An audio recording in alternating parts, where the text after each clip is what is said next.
They just want you to sit in your chair and go hip hip hooray for the Western press and the Western narrative, regurgitating the same old every single day without which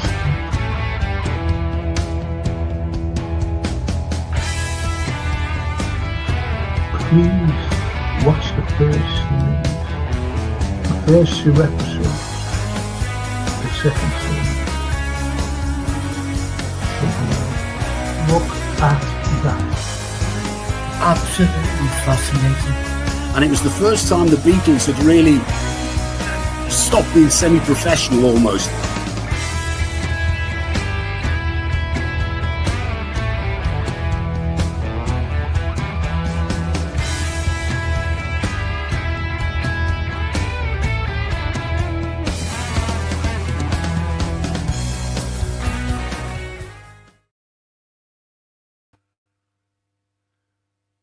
Hello everyone.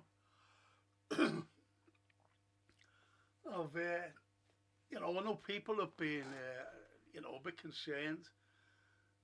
Thing is, I've been in a terrible state, to be honest. Really have, But anyway, I'm okay now. I was at the doctor's today. I was there most of the day. Up there, being examined and whatever. It's not just because of being, no sleep or anything. I just had a cup of coffee and never drink coffee to try and keep me awake. Must have sleepy sickness. But anyway, I've just, and if I haven't answered anybody, any sort of messages or anything, I apologise. I promise you I will. I really will. And when I do go out, when I do go to doctors or the Aussie or wherever, I never take my phone.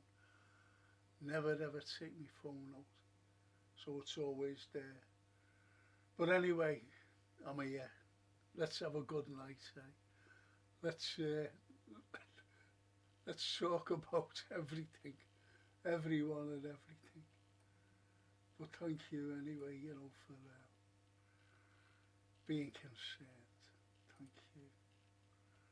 Lovely Myra. Hi Frank and friends. Hiya Myra. Hiya. And Myra says, glasses again. I keep doing this. Should just wear it, but I hate wearing these reading glasses, I really do. I really do. Anyway, Frank, what are your thoughts on the flotilla sails on towards Gaza? The incident at the USS Liberty comes to mind. I know what you're saying there, Myra, I really do. But if they do anything to this flotilla, there will be prices to pay. They really will. But I don't trust Israel, I'm being honest. What they do, what they're doing to the Gazans and journalists and things. Do I trust them? And as you mentioned, USS Liberty, when they bombed that, and lots of American sailors were killed, and nothing was done. Nothing was done. Even Americans still go on about that. Ordinary Americans are talking about it. They keep going on it. They keep harping on about it. But as you know, I reckon that Israel is the 51st state, so nothing will happen.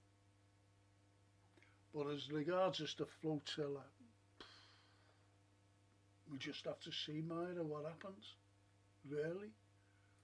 You really will.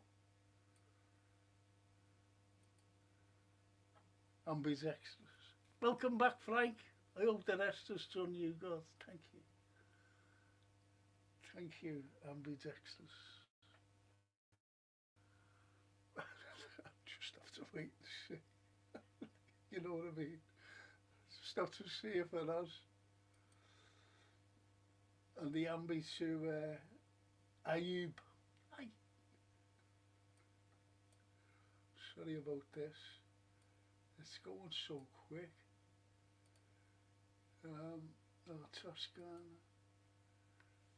Ciao Franco, ciao everybody. The Azori play their qualifier tonight, but I'll keep it quiet.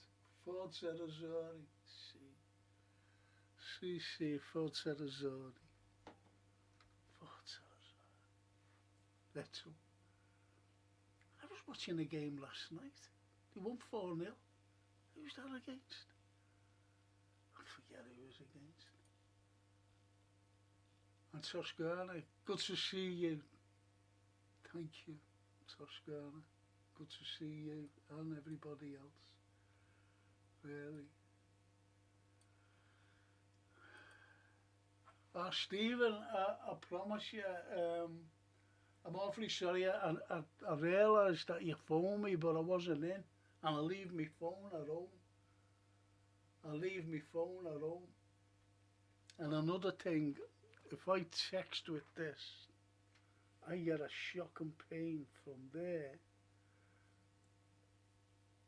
to there. Excruciating. So sometimes I can't text to anybody. Not even my own daughter. Know what I mean? So it's one of those horrible things that I suffer with. In fact, I mentioned it today at the doctor's, and they said, they gave me most probably you know the medical term, but it's submitis anyway. It's a nerve that runs down there, and you've only like a little movement. Oh, kills me. Really, you know, from doing this with me thumb, but pressing when I'm answering people. Sorry about that, but I will be in touch sometime tomorrow. I'll give you a message tonight, definitely after the show. Unless you want me to, let me know if you want me to ring you after the show. I'll give you the bell. Tonight's show, that is. And Francine told me, by the way, that you were in touch yesterday. Or today, was it? She just told me before. Johan. Good evening, Frank. Glad to see you back. Thank you, Johan. Thank you so much. And Steve, off your mate. Good evening, Frank and chat. It's going to be a good night tonight. I can feel it. I can feel it. Really.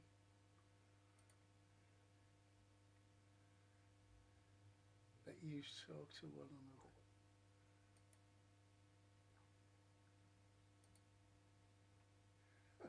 You're not talking to one another.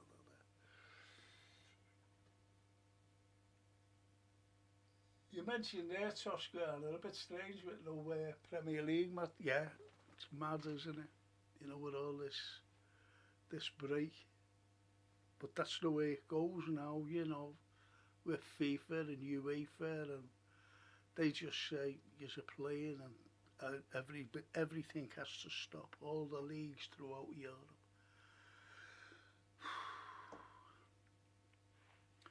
Yeah, I was looking at things that was happening. I tell you what, I watched the Chinese parade, victory parade. I've never seen anything like it in my life. I was so impressed. Everyone, I forgot this bloody thing again. Every time I come in here, that itches again. Itches. Can't go like that. But anyway, I was so impressed. The Chinese victory parade. Unbelievable. Incredible. And even the women soldiers, the way all the formation, there wasn't one thing out of place. Not one. And the marching. I was highly impressed. by the Chinese, highly impressed.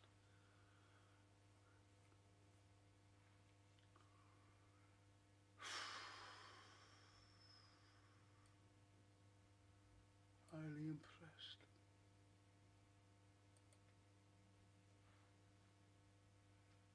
Christopher, hi Frank and everyone, like and subscribe. Thanks, Christopher. Christopher, you've got to come down and see me next week. You've got to. I've got them 2 Liverpool books for you. Oh, my old mate Paul Burke. Good evening, Frank and chat. Didn't realise you haven't been good. Hope you're on the mend. Sad about, yeah, Bobby Graham, yeah. Very sad. I was at Goodison when he scored. And he took it from our half, I think, and he went through and just plopped it in. Yeah, Bobby Graham.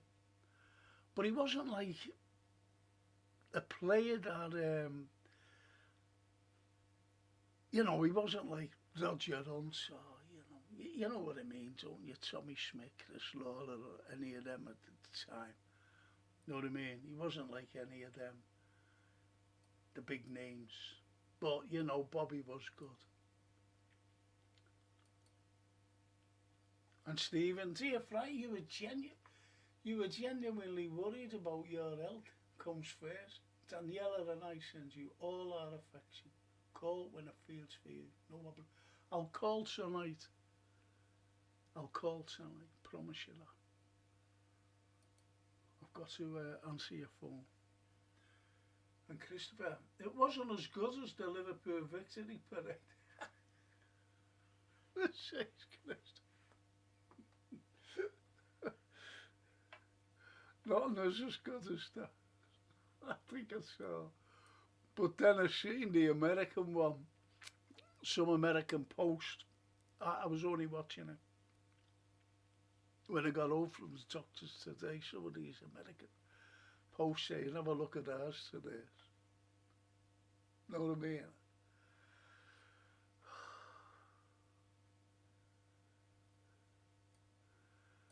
I was looking at, no disrespect to Americans, but I was looking at some things today, and Americans saying things, and a couple of Americans were like that. They were here in England, and they were on tour in Europe, and they're saying, we're going over to Italy, to Paris, to see the Eiffel Tower. These are the same people who haven't a clue about their own country, where they're from. If you take out, the name of the states, they haven't a clue. I've seen it firsthand. A lad came from Massachusetts, but it never said Massachusetts on the thing, if you know what I mean, and all the other states. And he said, well, where do you live, where's Massachusetts on the... And he was looking, and he must have been ages looking, and whoever it was saying, hey, where are you? I said, well, have a guess. And he pointed at California, which is California's here, and Mass is over there. West Coast, East Coast. See what I mean? Even I know that, and I'm not an American.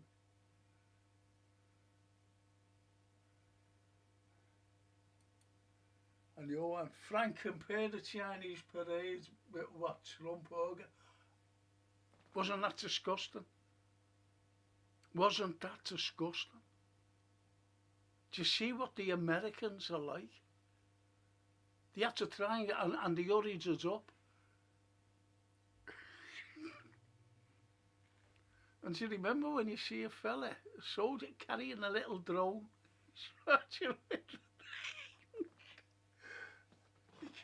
these things up. You cannot make these things up.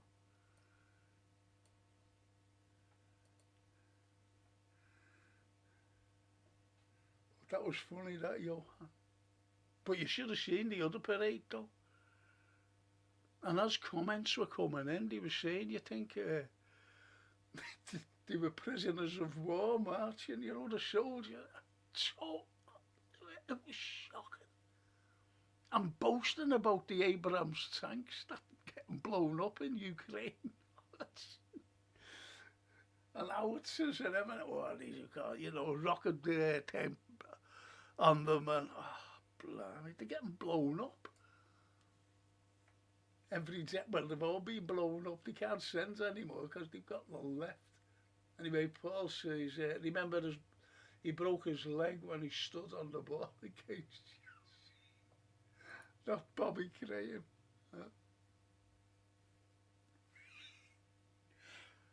Paul, yeah. I know it's sad, like, you know. He's just passed on, but yeah, I do remember that. I do. Sounds great. I remember Alfaro Smith when substitutes first came about. And Alf was, you know, he was the sub. And you know, remember when they were always like kicking the ball about and whatever. Oh, not like today. Totally different going back then. And anyway, the ball came over to Alf, and Alf went to volley it. This is Jordan, like kick about. And he kicked the floor and went off. But Paisley picked him up. And he went, we had no sub. Carried him off. I was only a kid. What's he got off for? Injured. Crazy. And Stefan says the Chinese are the bugs. They have a hive mind. Western countries don't consider this difference of culture. But we are led by, yeah, the Chinese are absolutely brilliant, technical wise, science wise. And Chris, I'm going to be out. Oh well, see me when you come back anyway. All right, and I hope you enjoy yourself wherever you're going, Christopher. And Stephen to Johan, have you noticed the American uniform between 45 and now? No more belt because they are all unfit, baggy pants and shirts. That's what these were like. I don't know what's wrong with this. Ah, Bella Italia. Buonasera Franco, hope you're feeling okay. Hello everyone, says the lovely Bella. And Stephen says, Steve Mulholland, that victory parade in China was about the end of Japanese fascism, World War II, and the mainstream media condemning it, yeah. Kaya Callas, what did she turn around and say? She's only said it yesterday. That Russia and China have more or less, you know, had nothing to do with winning the war. But she said, you know, not more or less not winning it, saying that they never won the war. Absolutely disgusting.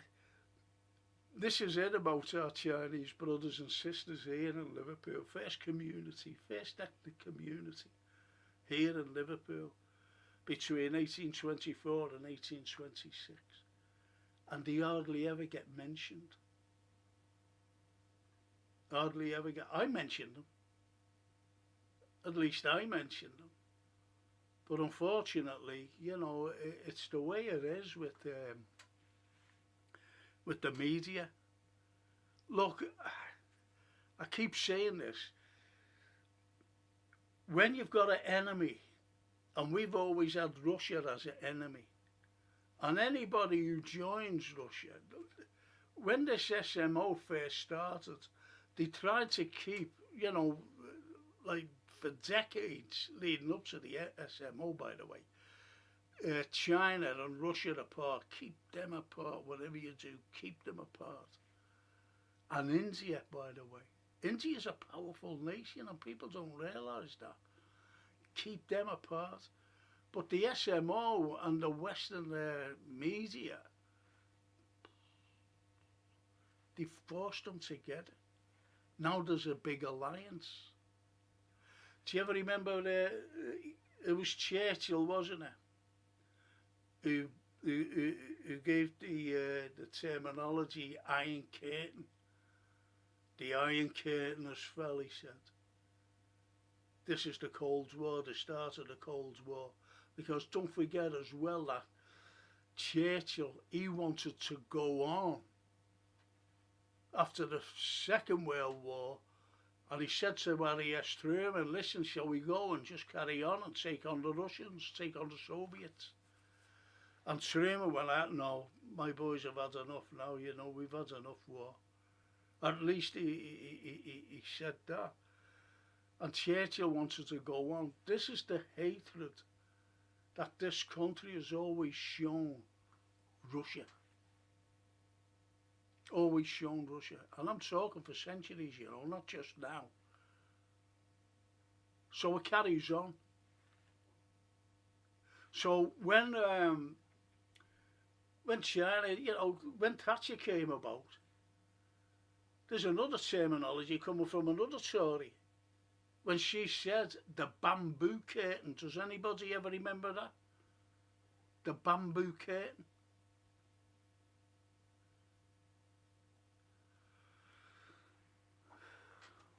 So you can see where China stands with us. Not with me and you personally, but with governments. And especially when America have made, you know, the 5 countries up as the axis of evil. And that's what I keep saying to people. What's North Korea done to us?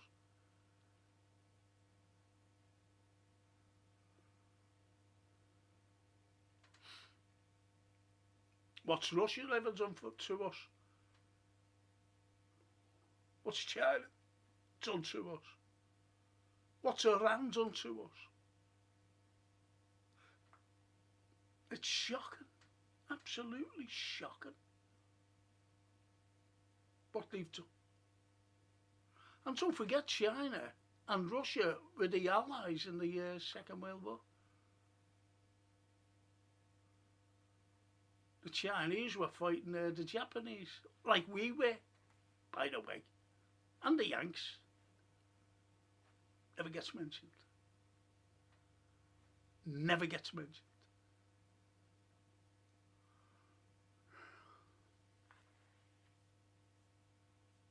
You know, the likes of our families who fought in that war would be spinning. My dad, for example, spinning. Especially when that fucking Starmer invited over Ukrainians to march in our parade. Azovs, Nazis. That's what they are, Nazis. There are 200,000 of them waiting, still there.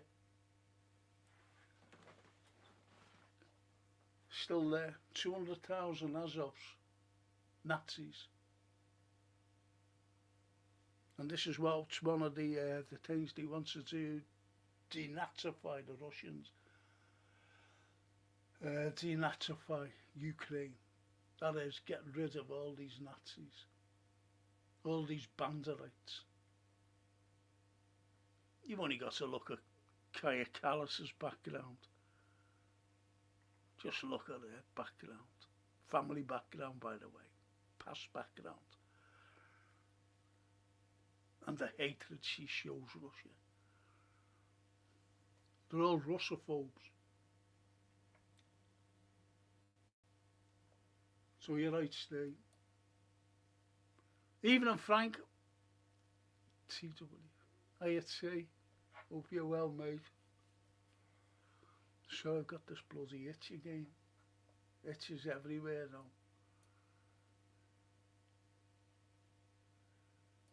Oh, Paul's well, yeah, it is. It is. Thanks, T. And Steve says the mainstream media condemning a victory parade against fascism. Well, you've only got to look at our new next month. She's coming into power for the MI6, and their granddad was known as the butcher of Ukraine. You've only got to look at Brussels and their family backgrounds, the leaders that is. You've only got to look at Mates and his family background, the German Chancellor, rather than me say. I've said it before. You've only got to look, so, you know, it's not a matter of fascism, it's Nazism. If you think about it, Stephen. These parades are just a bit of muscle flexing. No, to be honest, Christopher, you know, these parades, I understand what you're saying, but it's a victory parade. They celebrate it every year. Every year. These are our ancestors. These are our families who have fought against, you know, an enemy.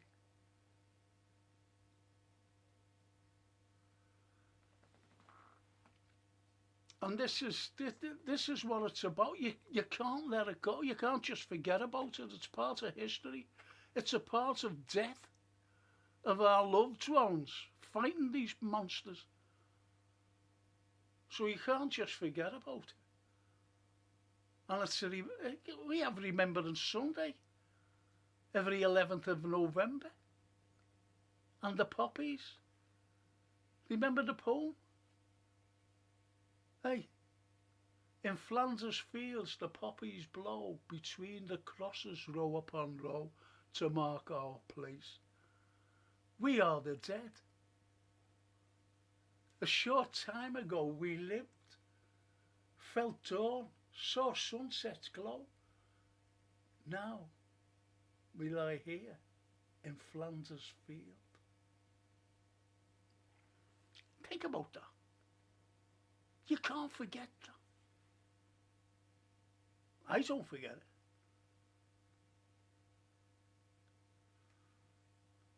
Mind you, you know, being a historian,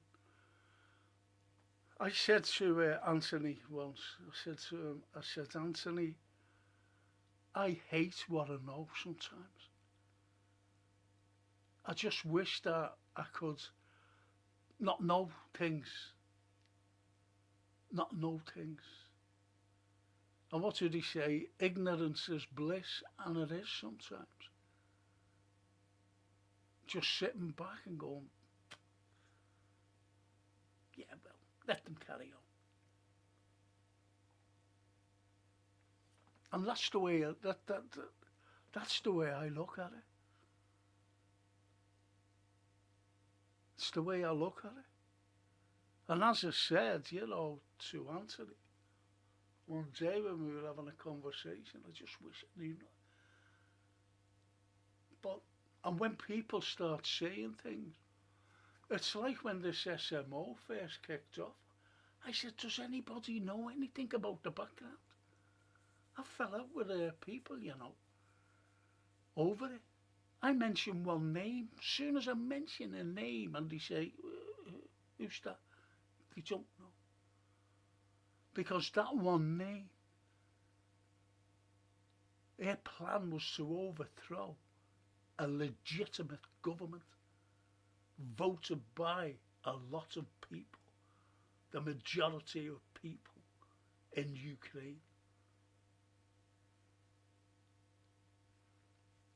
Then there was the NGOs, non-governmental agents, bringing in foreigners to wave flags, and then they give them guns. It's happening today with these colour revolutions. It's happening now.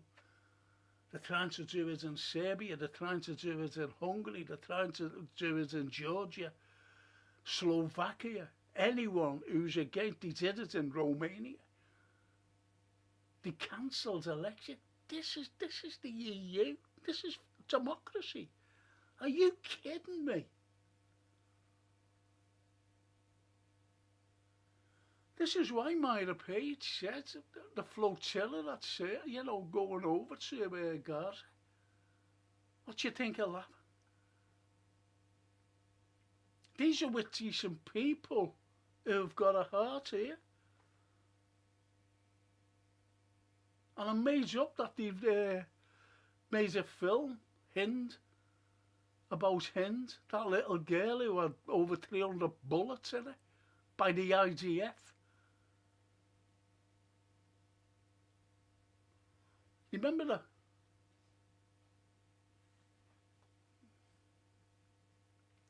I also seen footage of, it was shocking. I'm going back, was it last year? I think it was last year. And you see a woman, no you don't, yeah, a woman with a child in her arms and two other little kids. And you see the IDF going like, come on, come over. It was a street. They go, come on, come over. And as they were walking across, bang, gone. Mowed down.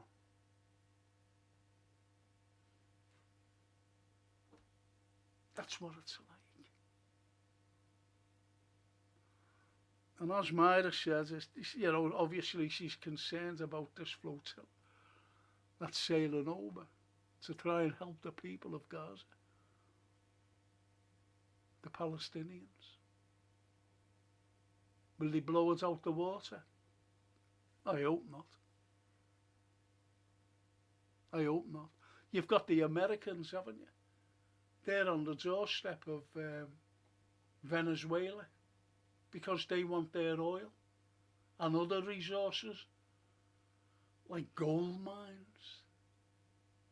That's what it's all about. These globalists, this is what they want. These are greedy people. They will go into any country and overthrow it for their greed and just put a puppet fella there or a puppet woman, whatever.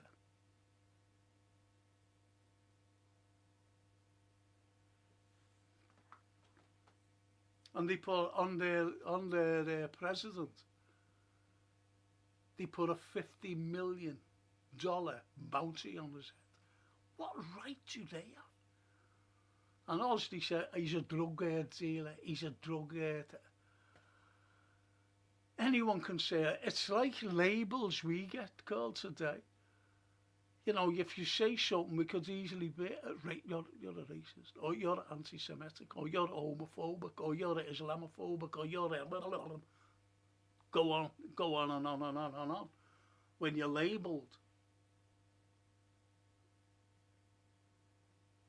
And that's just to shut everyone up. Hey, you can't say that. And people are terrified to open their mouths.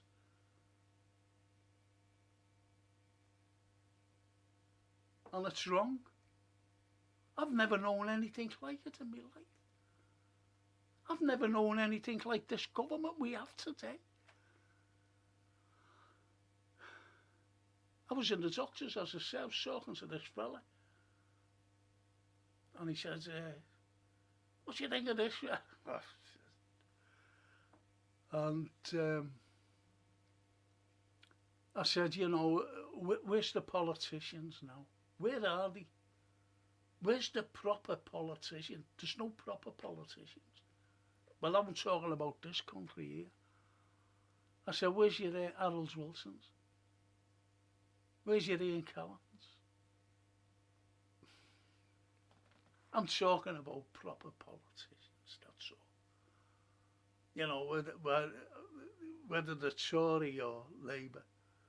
But now today, you've got useless, weak people. You've got David Lammy now. David Lammy, who taught Madame Curie, a mastermind, was Marie Antoinette.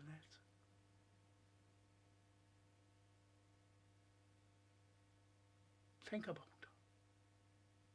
Think about it. There's a fella who was at a meeting, wasn't he, in Italy, and he wanted to be brought back to the south of France in a taxi, Lammy and his wife. And he tried to, he wouldn't pay the fare. An ordinary taxi driver, Italian taxi driver. He should have been locked up and put in jail, him, Lammy. And look at him, the state of him. The state of him. You've only got to look at some of the cabinet as well. That Jesse Phillips. Have you seen the state of it? Seen the head on it? Does she ever wash your hair? She's horrible, eh? Fucking liar as well. She's lied in Parliament. Just like here today, who resigned. It's just nuts.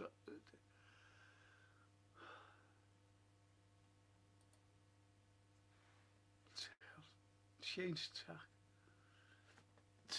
Have you been getting some sleep, Frank? It's been terrible. It's been I got myself a small bottle of scotch. Small, I can get up and show it. It's unopened. It's unopened. I'd love to do it. When you're lying there at 5 o'clock in the morning watching a film, and I'm talking no sleep before. I never had a sleep for over, it must have been 52 hours.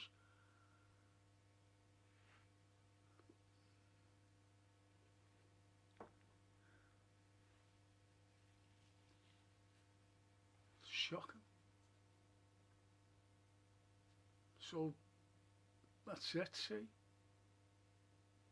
I'll tell you what else upset me, that fucking thing last week, or this week. Them vile comments, that's enough upset me, that. I couldn't even sleep thinking about it. I'm thick-skinned. I really am. I don't give a toss of what anyone calls me, I'm not. But them vile comments.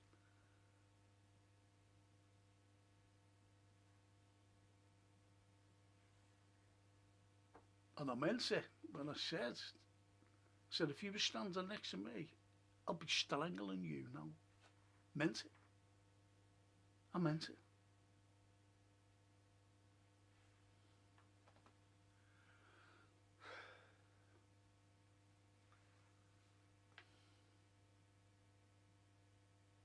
And it does affect. Someone says things like that and putting it on social network. Frank, is it wokeness entered the US Army during the Biden? I think it's gone before then. You've only got to look at that Chelsea girl. Well, she was a fella, wasn't she? And she was a whistleblower. Know what I mean? Look,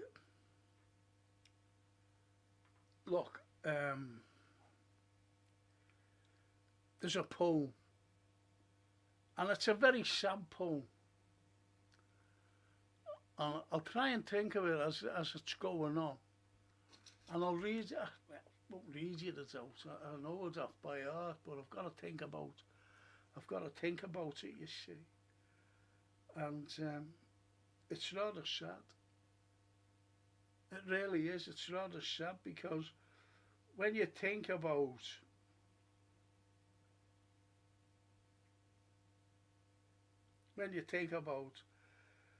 little things about, sexuality, it's so easy to fall into a category, as I mentioned, about labels like being homophobic. It really is. And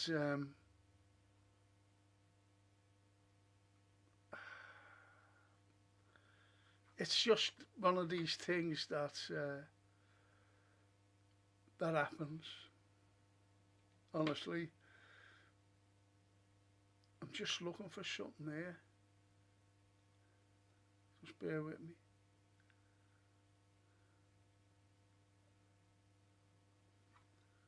Sorry about this. I don't know where it is.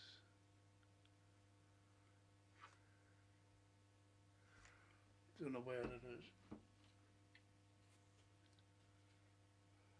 But I'll try and think a bit of it. See, this is fucking mad. This itchiness. Sorry about that. I don't know why it's always like my nostrils. Oh yeah.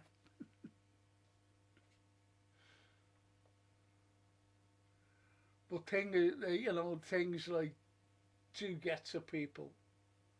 You've been through it throughout your life. Someone said something and you go, and it's hurtful.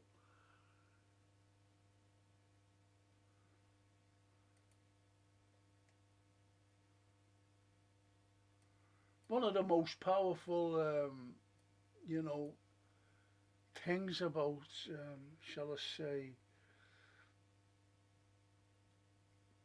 homosexuality. You couldn't join the army, they didn't want to know about that or whatever. And yet there was a poem written, and the first two lines of that poem is, it just shows you, it just goes like this: he's gone, and all our plans are useless indeed. Because what he's saying, and what anyone says, no matter, you don't have to be a homosexual or anything. If anything happens, you'd have plans. There's Christopher going away. I've made plans to go away next year because I've been told I can't go away this year. So I'm going away next year. Been told you should be all right. So you know what I mean? Hopefully. But I'm making plans.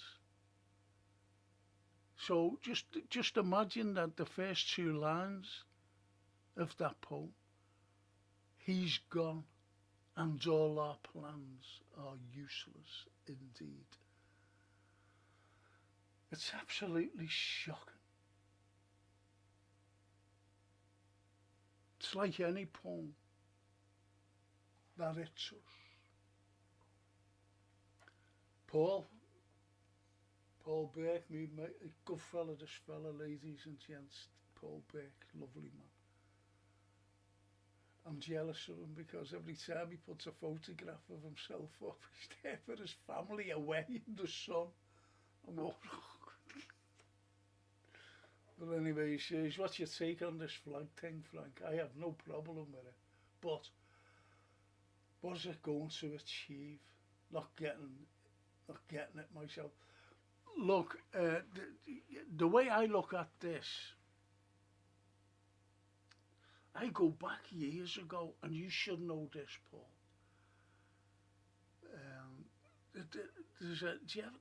Do you ever remember a place? I don't know whether it's still there. It's still going up in Shoebrook. And up in Shoebrook, you've got this shop, big shop. No, it's not Kensington. It's in Shoebrook. And they put the flags out, and I'm going back years ago, the English flag.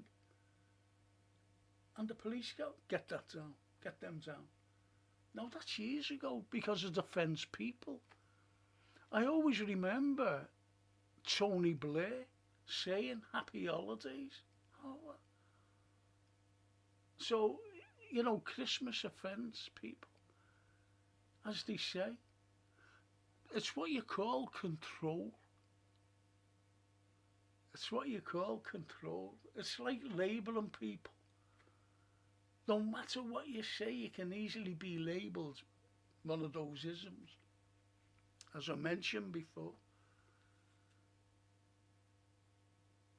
So the flag thing, this is just my opinion now. When you see the Palestinian flag.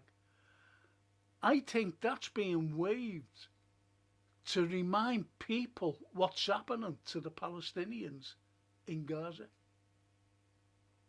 Don't forget these people. Don't forget the Palestinians. That's what I think.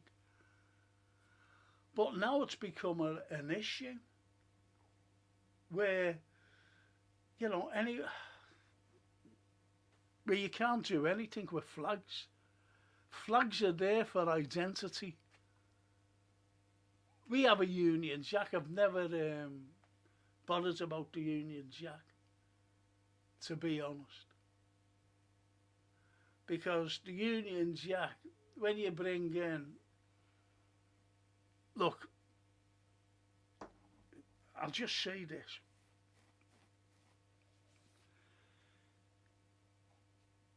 When all these barons and earls and lords and, you know, were fighting each other during the Middle Ages, you know, let's have a battle with them out.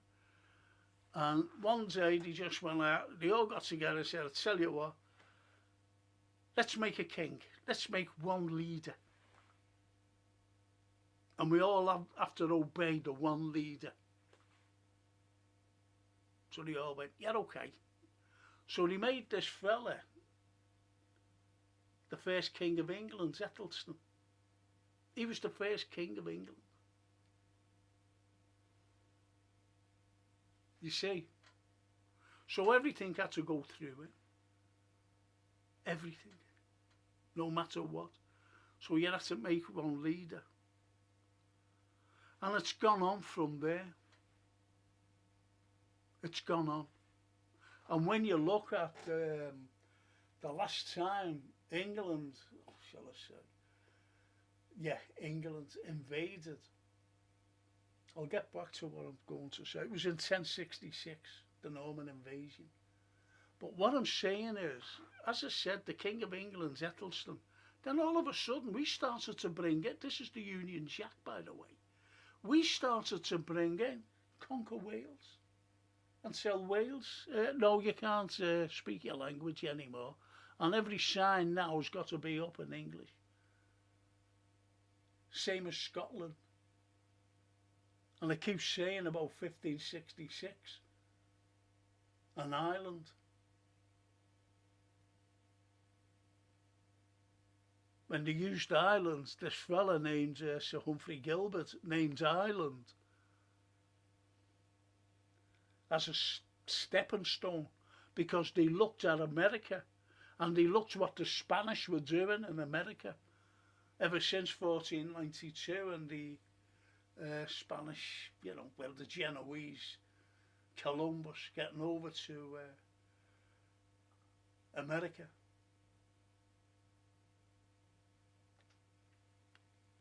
So you had the Portuguese and the Spanish plundering, as they said.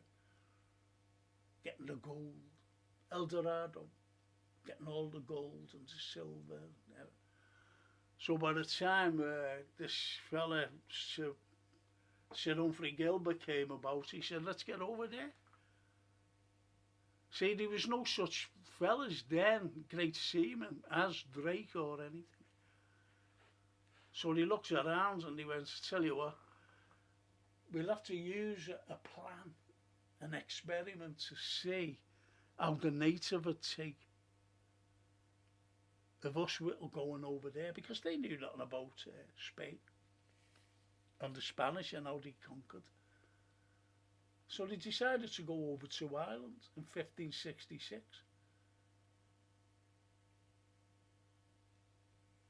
And the rest is history.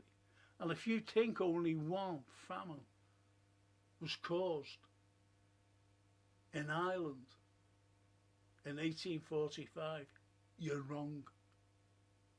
Because in 1566, this fella, Sir Humphrey Gilbert, went over in order to cause famine when he scorched the land. So you had that famine. You had another one in 1727. 2 years later, another one, 1729. Then another one in 1740. Then another one in 1800. So there's all the famines in Ireland, where hundreds of thousands of people died. And that's when William Pitt the Younger, in 1801, he said, I've had enough of this. He said, I'm bringing Ireland into the Union. You've got to feed these people.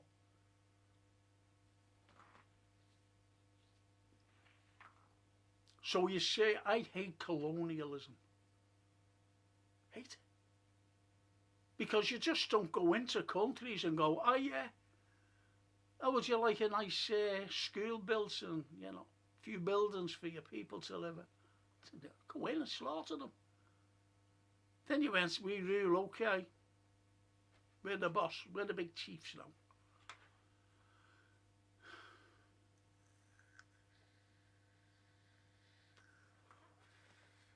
It's only what America are doing today. America, and they've got NATO. NATO is America, by the way. NATO is America. And where's the UN? Where does the UN stand and all this? Why is it in New York, the UN, so that America can veto anything?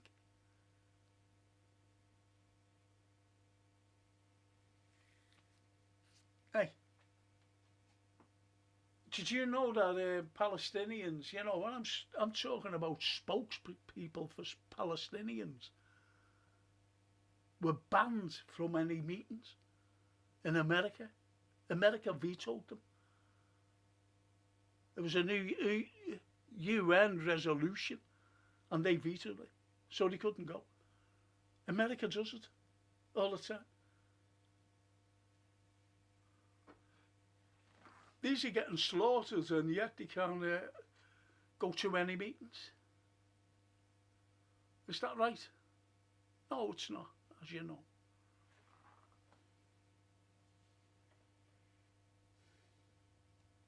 So to fly the Union Jack, no.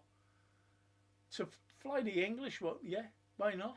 But then again, it's offensive to people because of the Red Cross. And who were the Red Cross? It was the Knights Templar. When they were going out setting the cleansing, the Middle East, the Holy Crusades, as they said. And that's what people tend to, well, why is it banned? That's why. I disagree with it because that's going back to the Middle Ages. Really? The Crusades.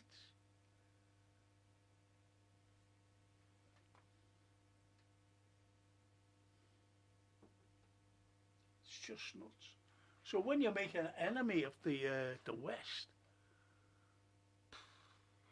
but it's not us ordinary people. It's politicians. It's politicians, and they just carry on. But the politicians are again, they're puppets to what you call very rich people, what we call globalists. They tell us what to do. They tell governments what to do.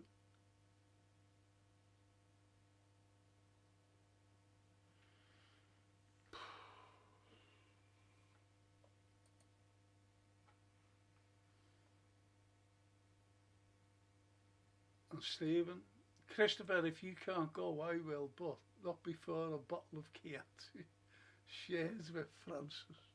I might even chant along.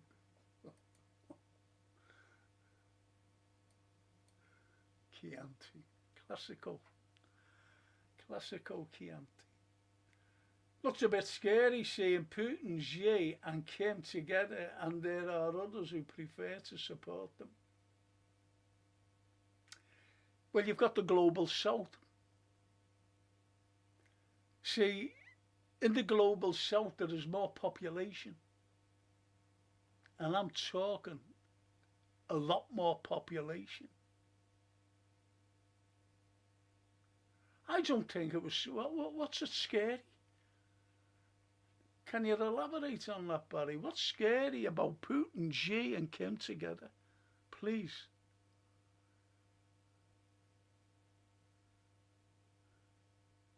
I just don't understand that at all. And Barry says, even if Frank and everyone, by the way. And Stephen says, a bomb were dropped because the USSR was about to sign an armistice with Japan. That's absolutely true. That's absolutely true, that, Steph.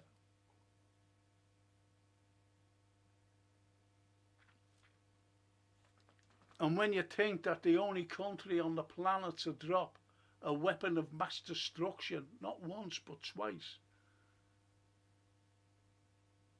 is America.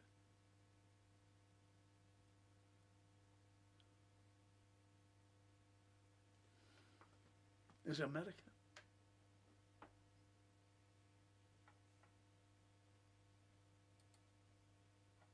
And you couldn't have the, you know, the Russians and the Japanese having their parley, could you? Daniela, are you Daniela? Ciao, Frank. It's great to see you. We were worried and missed you. Glad to see you're up. You're better. Thank you. Thank you so much, Daniela. Good to see you too. Really. I'll be speaking to Stefan later on.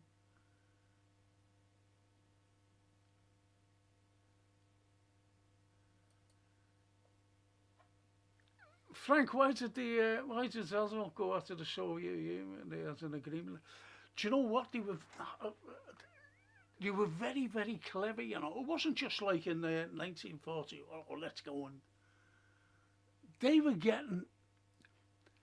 Remember when I've said about Russia and all the minerals and everything they've got?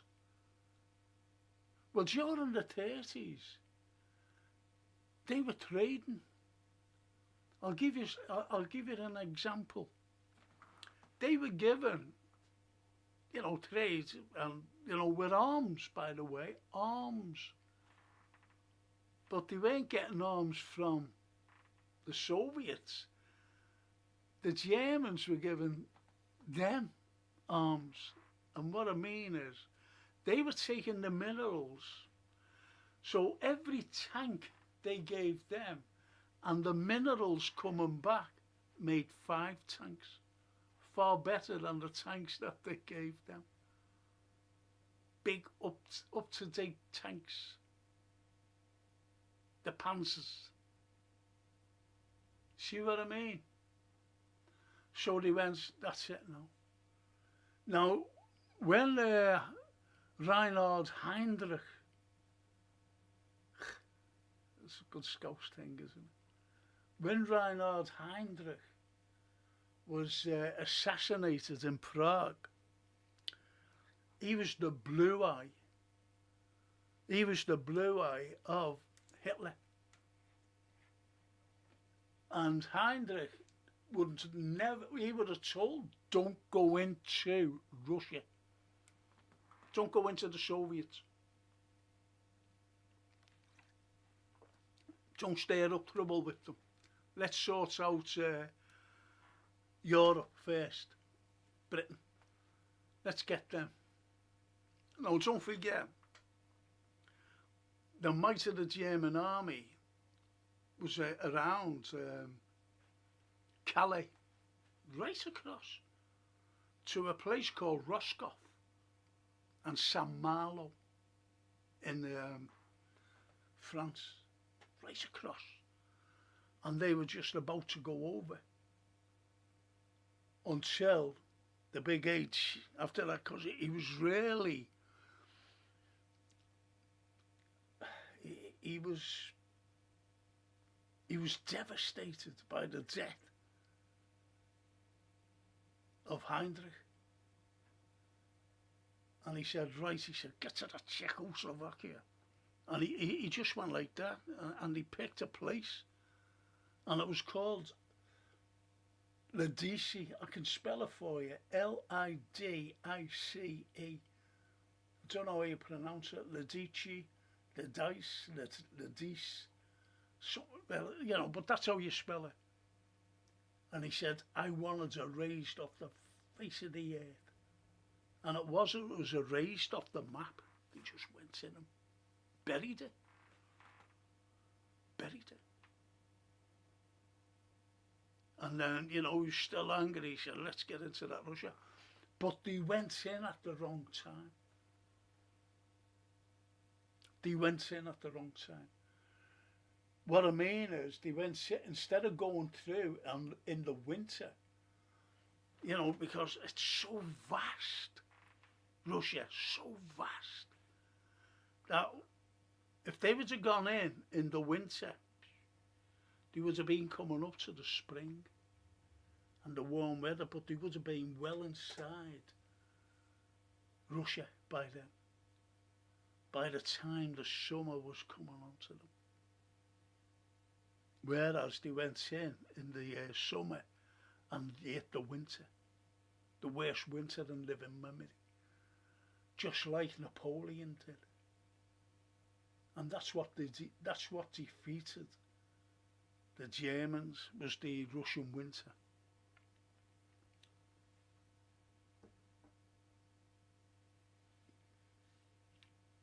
So he thought that he could have taken them on.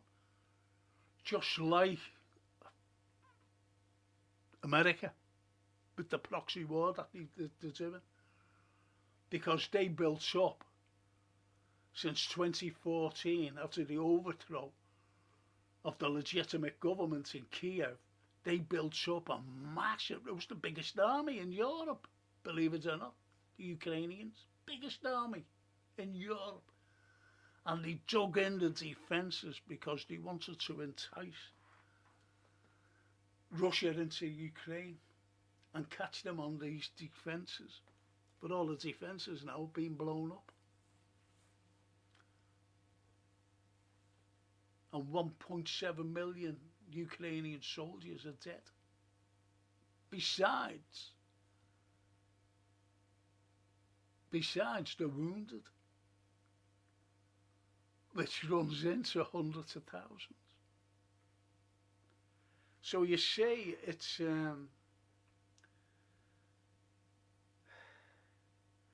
like everything else. Anyone can think that they can take Russia on, and they can't. We did it, Crimean War. Us and the French, you know, you think that we just fought in the Crimean War, fighting in the Crimean War in 1854. Wasn't French were with us. The French. I just don't know why. Now you might think, oh, Frank loves Russia and well, no. It's just that I'm balancing it out.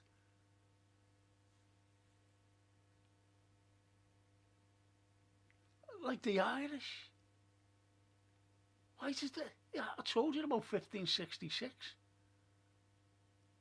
And Sir Humphrey Gilbert going in, using it as a stepping stone to see how the natives would react for when they go to America, to sail over to America.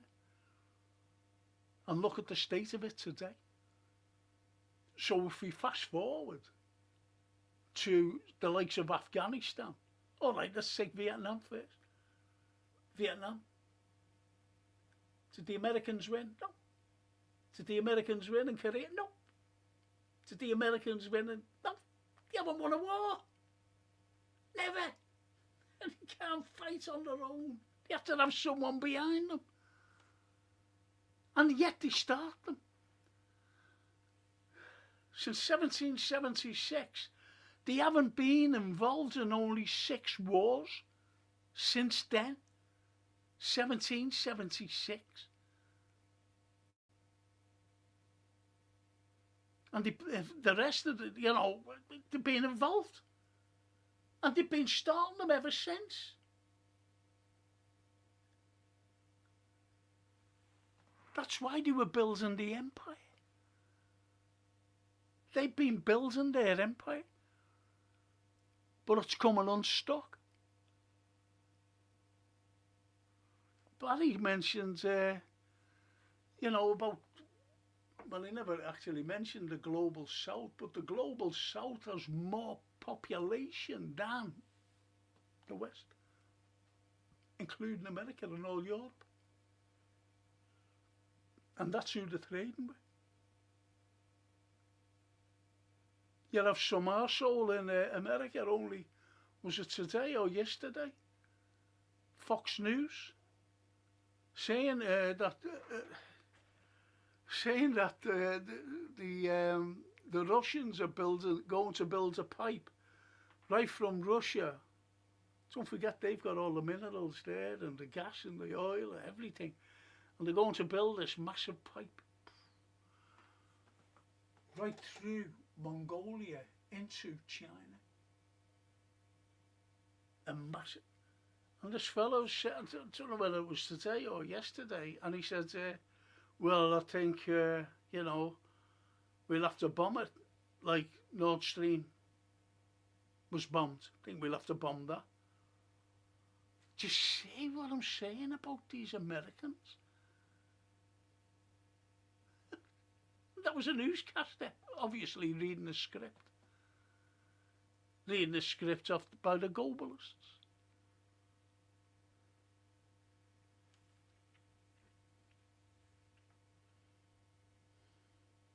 I hope I've answered your question, T.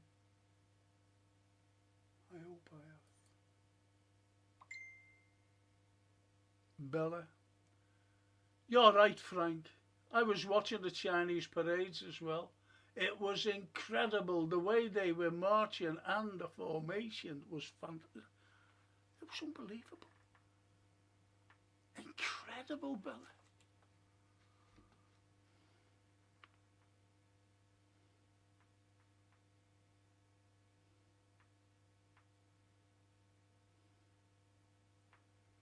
See, what people are worried about,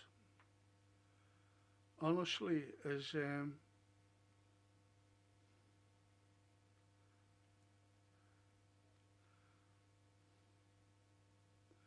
what people are worried about, and I'm being honest here, is what's happening in this country. And there's a terrible divide in this country now, because you've got people saying these migrants that are coming in, illegals, they're all of fighting age. Think about that. Fighting age. And this is what they're afraid of. This is what they are afraid of.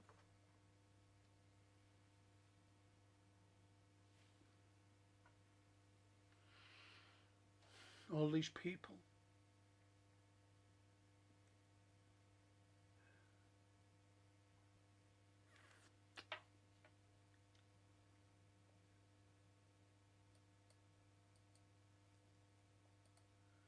And Stefan says UK has a thing about destroying Russia since before the Crimean War. It is a long tradition of the leading class. Yeah, again, yeah. That's why they went. They went into.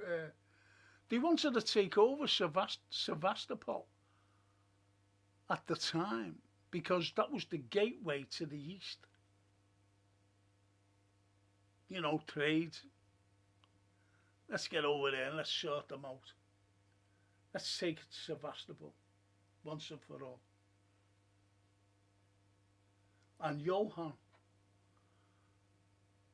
Kaya Kallas had the nerve to say maybe people don't pick up a book anymore when she was on that answer. Oh, the irony. I don't think she doesn't know anything. She's saying to us, we know the score.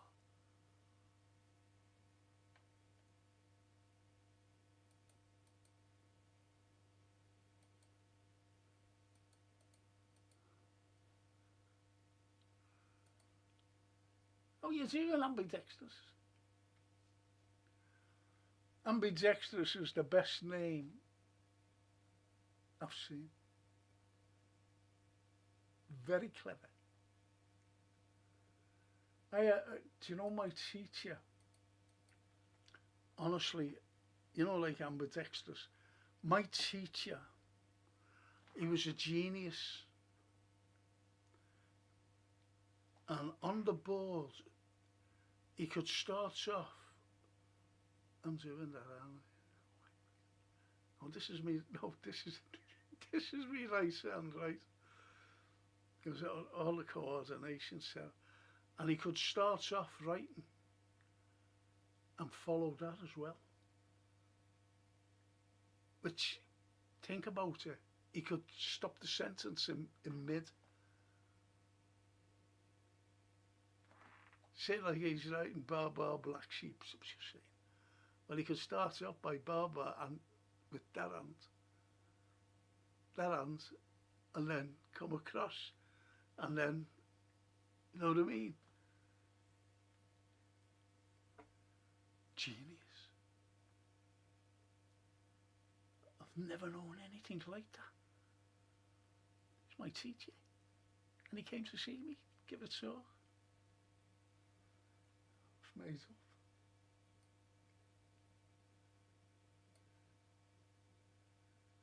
You did well, Francis. Yes. Thanks. Thanks, Mr. Stringer. Couldn't believe it when he's sitting there.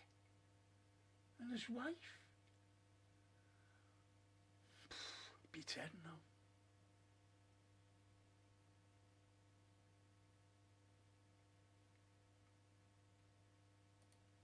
Most moral army in the world. Stefan says, Polish president removing the evil, yes, yeah, from his office and, yeah, and public buildings, by the way.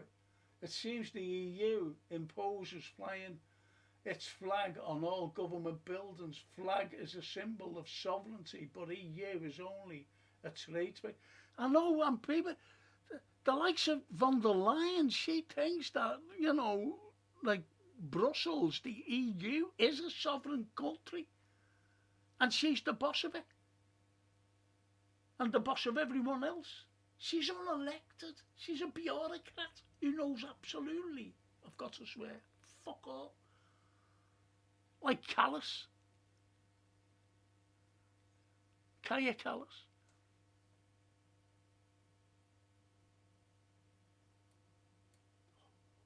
See it.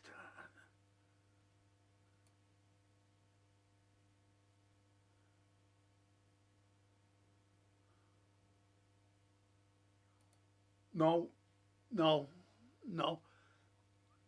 I brought him around St. George's Hall, honestly. When he was Prince. And I was saying, do you see that up there? I said, and he went, oh, this is a fascinating thing. Could you tell me what that is over there? Yeah, I'll tell you what that is.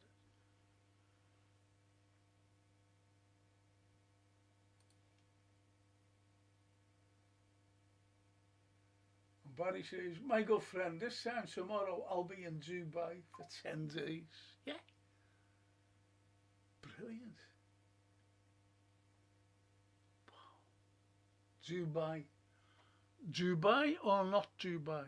That is the question. Whether to be nobler in the minds or suffer the arrows of outrageous fortune.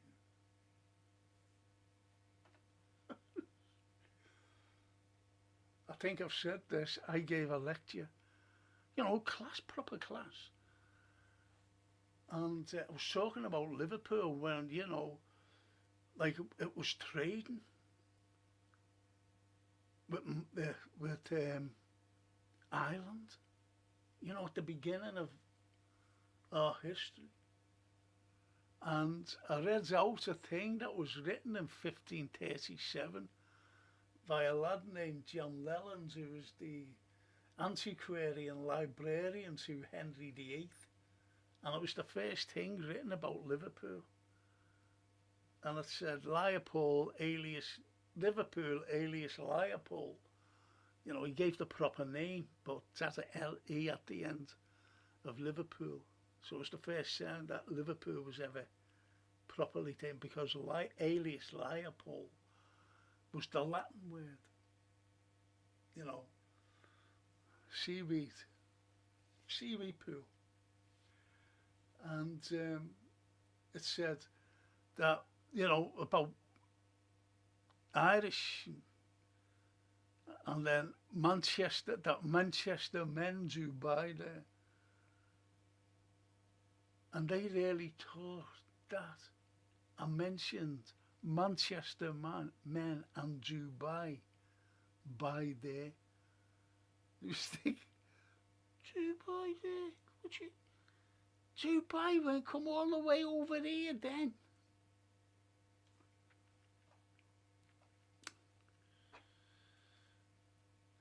To be ignorant is bliss, as they say. Just enjoy it, Barry. I wish I could get away.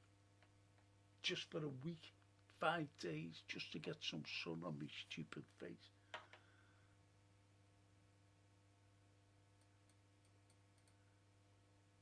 Stefan, Frank, reach out whenever you need. Never hesitate. Thank you. Thank you.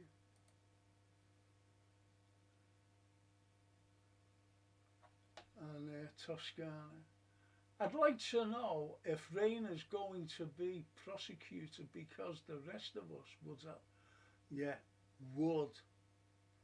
Of course we would. How did she use her son's money when trusts are strictly audited? Every penny has to be counted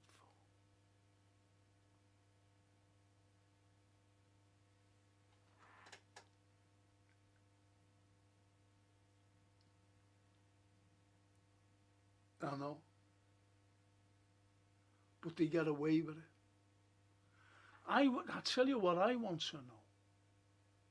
Being honest there, she was living there, and she bought the council house, hasn't she, that she was brought up and living in. She was penniless. How long has she been an MP? She went through the council, because you only got expenses in the council. Then all of a sudden she became an MP. She's worth £5 million. How is she worth that much?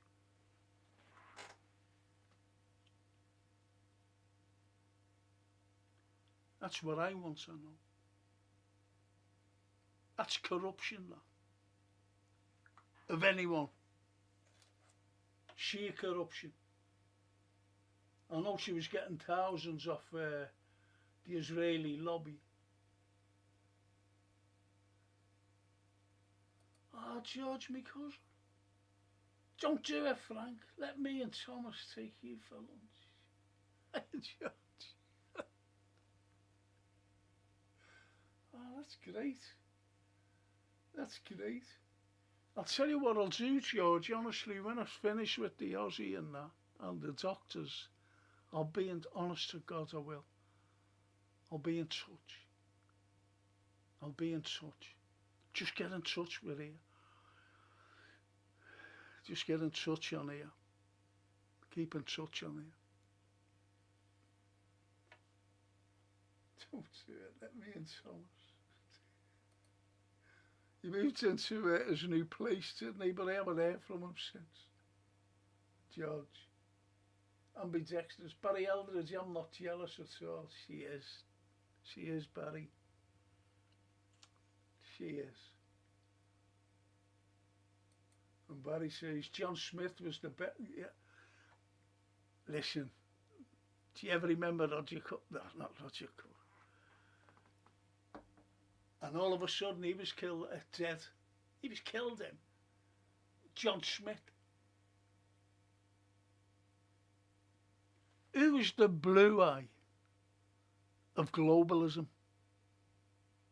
Now we no one knew hardly anything about globalism going back then. excuse me. Globalism going back then. Tony Blair was the pure, unadulterated blue eye of the globalists. And all of a sudden, now don't forget he was also reverting to Catholicism because his wife was Catholic and the kids were Catholic. And he was reverting. Then all of a sudden, John Smith had a heart attack and died. And he went, oh, because believe it or not, still applies today. A Catholic cannot hold high office in this country. Can't be a Prime Minister, can't be a Chancellor of the Exchequer, can't be a King, Queen or anything. High office. And it's still, so he said, oh, okay, then. I'll become leader. Became leader. His legacy is Iraq. And the murder, I call it the murder of 1 million people.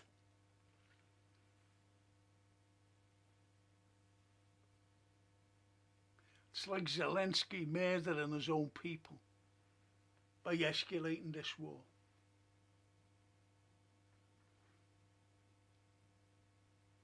For greed. Well, the Azovs have got him, haven't they? They've got him. They've got him around the neck. But you're right there, Barry. John Smith was great. You've only got to ask yourself as well,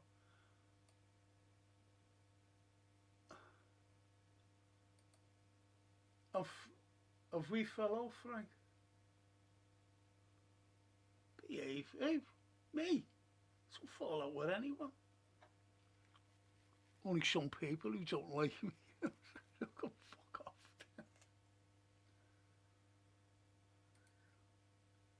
Behave. No, George. Stephen. St. George is the saint of England, but of Milan, where the Daniela is, and Cataluna, yeah, where we live. There is no coincidence, or is there? But the thing is, as well, he's the patron saint of, I think, Egypt. Is it Egypt? I think so as well. Cyprus. I don't know. Forget now. And talking Cyprus, there's America trying to buy it up. Israel. Have you noticed?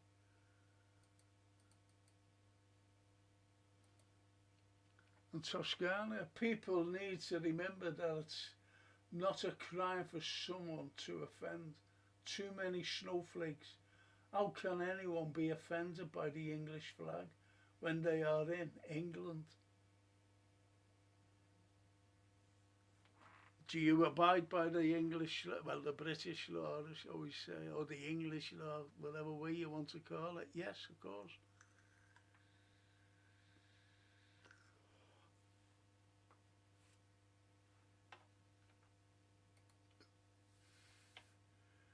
Myra, 1492 is when the Portuguese landed close to my city. Go away.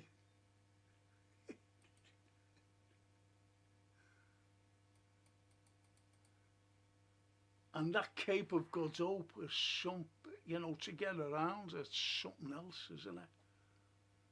So if you could imagine a wooden ship sailing around that, the Cape of Good Hope is incredible. Some ships were lost, but there was some great seamen, captains, to sail around. Two oceans meeting together.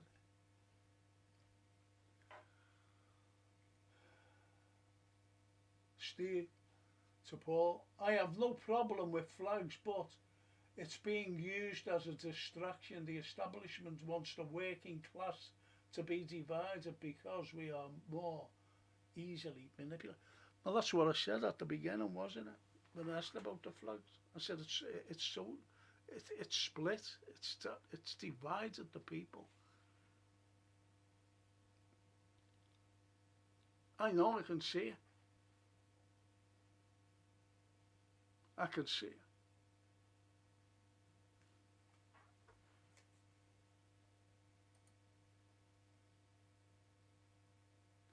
Good words, you're right, says Bella. Says Toscana. Steve, Frank, it's only a Union Jack when on a ship and a Union flag anywhere else. Yeah. I think if you ask an ordinary Scottish person, ordinary Irish person, or ordinary Welsh persons, you like to fuck off. People who know that is. Because they were dragged into England.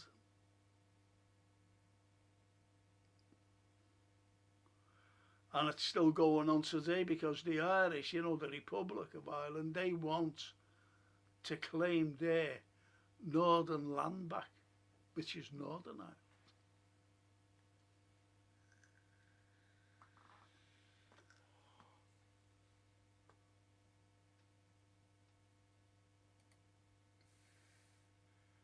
The Germans were less than 15 kilometres from Moscow on Xmas when Hitler ordered, yeah,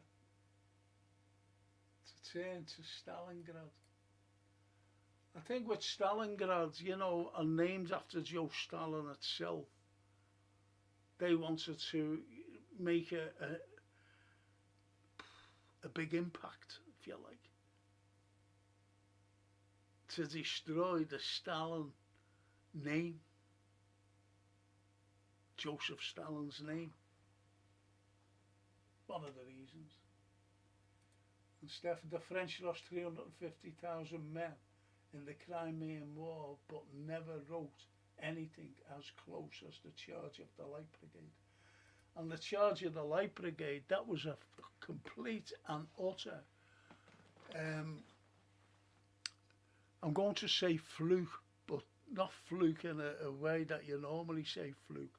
And it was only because of Alfred Lord Tennyson, and he was reading the Thunder, which is now the Times today, and he was just reading, and there was a little column like that, a little column, and about the mistake of that charge, and he wrote the poem to immortalise it. A grave mistake. And there's one of the lads who was killed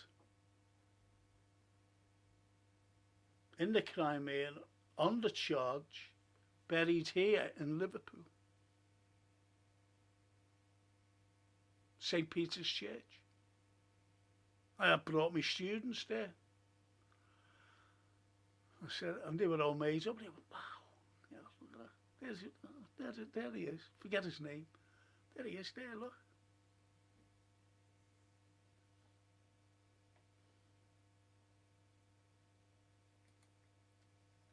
And Barry said, in answer to your question, I guess it's because I believe the normal people, as you mentioned, are so downtrodden with no free speech or access to the sort of things we take. Totally agree. Totally agree. Totally, Barry. Honestly, mate.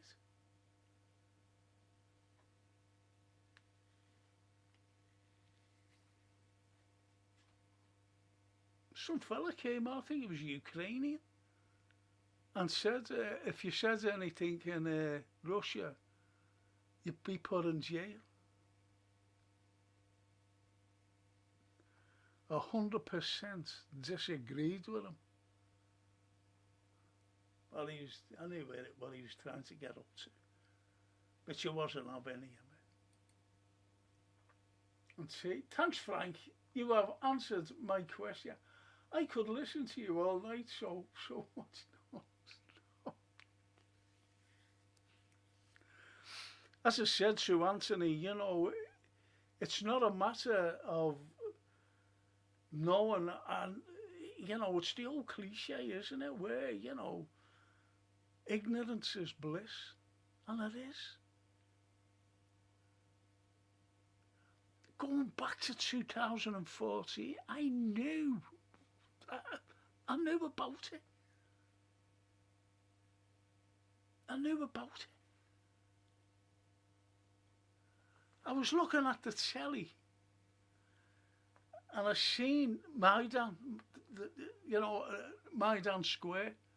That's what the coup d'etat is named after, the Maidan coup d'etat. And what it was, you just see a few protesters, like you do anywhere. Protesters, you know, protesting against the government. And there was about 600 of them going, oh, we want a job, whatever they were shouting. Then all of a sudden, that was let's get in there now. So they brought in, the NGOs brought in, paid for, all these foreign people. And that's why colour revolutions start. So they brought in all these foreigners. Yeah. Then all of a sudden, they had guns. Where did they get the guns? And it was the MI6, CIA and Victoria Nuland who started all this, because she hates Russia. She hates Russia. And her husband Kagan, from the Jewish fraternity. Think about it.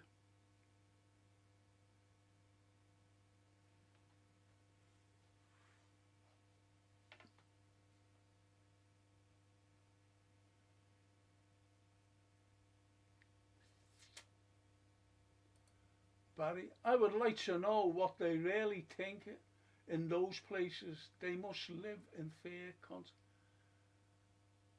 Where? Do you mean in China? See, look, I always remember reading about Kim Jong-un. Kim Jong-un, about 4 or 5 years ago. I was there, and I'm like, I'm not having this. I said it myself, honestly. And what it was, that his uncle, Kim Jong-un's uncle, spoke out of turn. And he was put in jail. And they kept these dogs. They kept the dogs. And they starved them. These fucking big vicious dogs. They starved them. And then they stripped him naked and cut him. You know, sliced him and threw him out to the dogs. And they ate him alive. And I read that and I went, I'm not having that. And there's your propaganda. You've got to believe in propaganda, Barry. I'm afraid, mate. We look, even Joseph Goebbels said the British have the best propaganda machine on the planet. And what do we say? That Joseph Goebbels was the greatest propagandist, don't we? We be.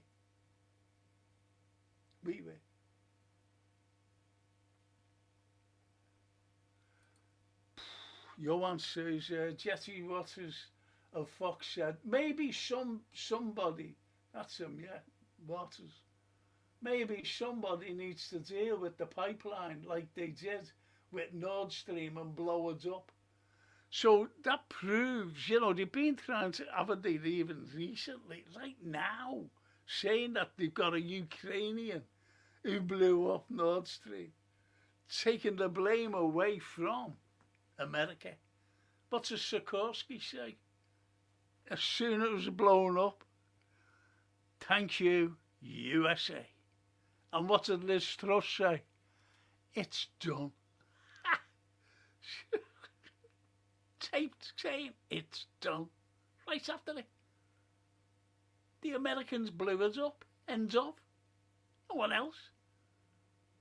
Do you remember Joe Biden when he said, when the reporter said, when he mentioned about the Nord Stream.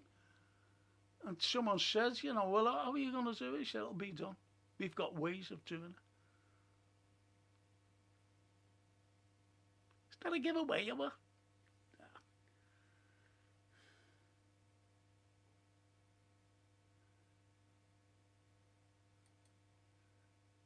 No, you're not. You're not. Don't say stupid, please. You're not being stupid. A bit naive. Barry, come and see me after you go to Dubai and show me. I might get a tan off you. You know, if you stand close to me, you know, the rays might hit me. Come and see me. I might have a chat over a cup of tea. And bring a cake and we'll have a bit of cake as well. Or a packet of biscuits.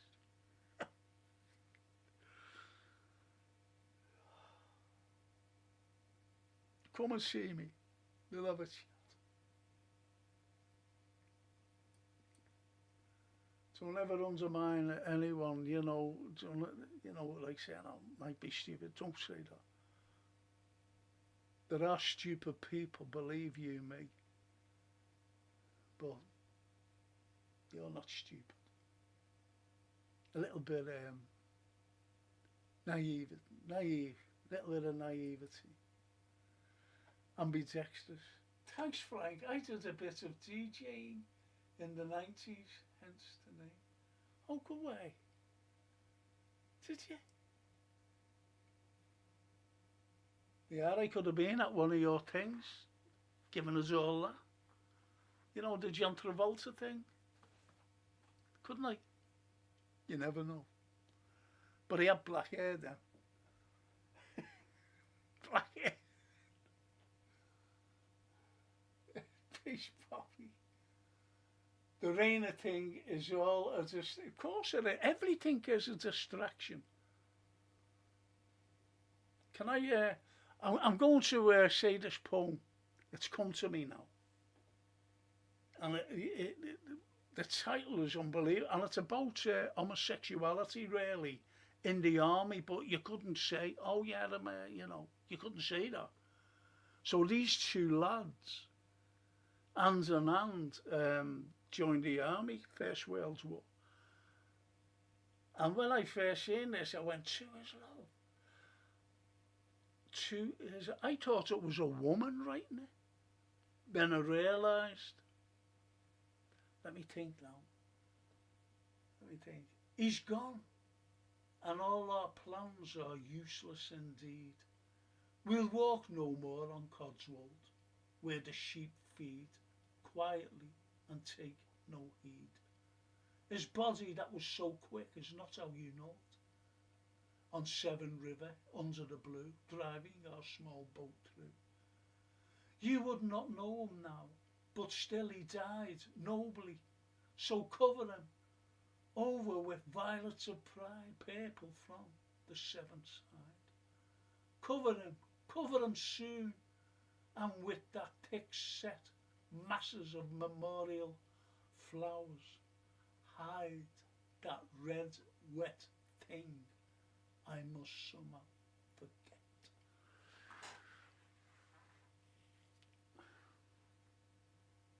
See, they're the hard-hitting poems that was written during the war and were banned.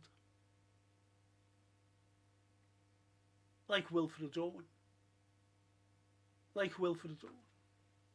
When he wrote his poem. Or poems, I'm sorry.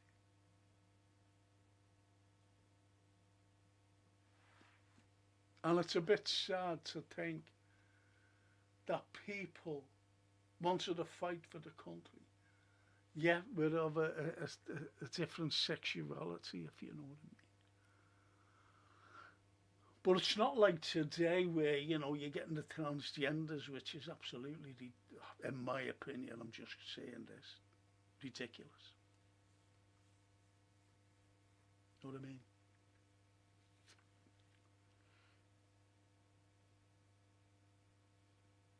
So you're right there, Peace Poppy. I love that name as well, like R&B Dexter's. It's like Flanders Field. In Flanders fields the poppies blow, between the crosses grow upon row to mark our place. And in the sky the lark bravely singing amid the guns below. We are the dead, a few short days ago we lived, felt dawn, saw sunsets glow, loved and were loved. Now we lie here in Flanders fields.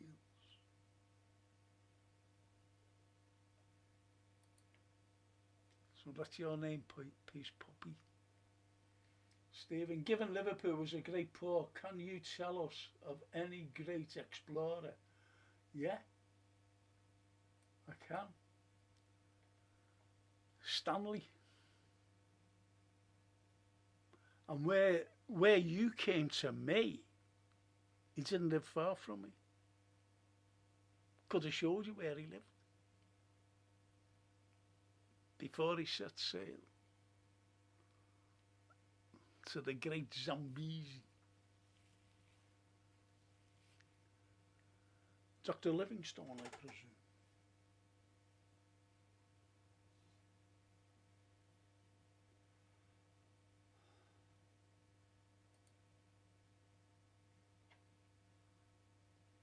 I think I was a great explorer once. Used to go on my bike as a 14-year-old over to Wales, North Wales, and go up and down the Horseshoe Pass and back home again. That was great exploration by a 14-year-old.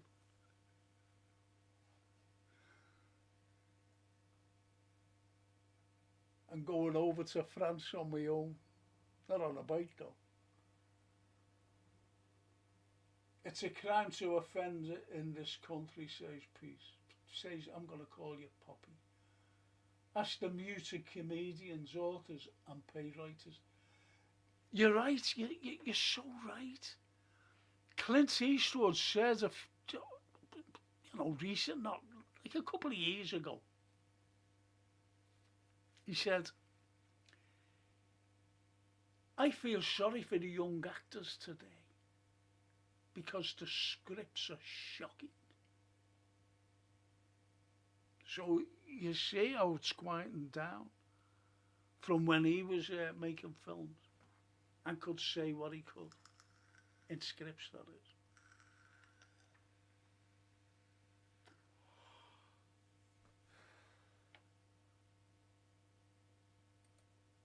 And Stephen, Stalingrad was a doorway to the oil fields of southern republics of the USSR, such as Azerbaijan. Azerbaijan. Mamma mia. Mamma mia. Azerbaijan.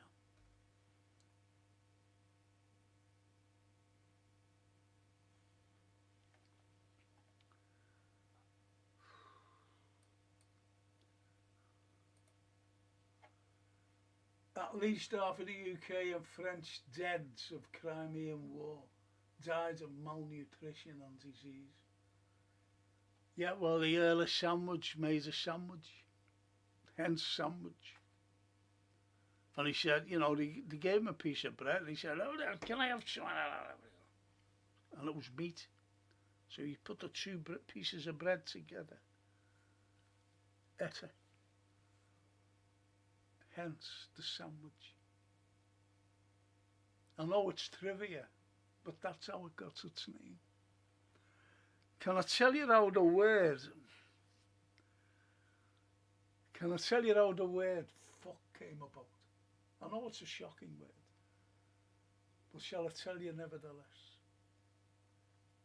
how it derived its name?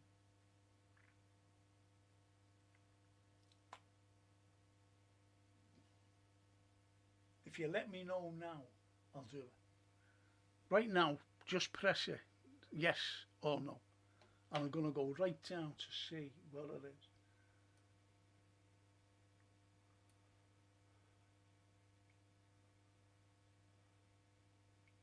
So you haven't said anything, so I won't tell you. Yes, says you. All right, I'll let you know now. I'll just go back up to where I was.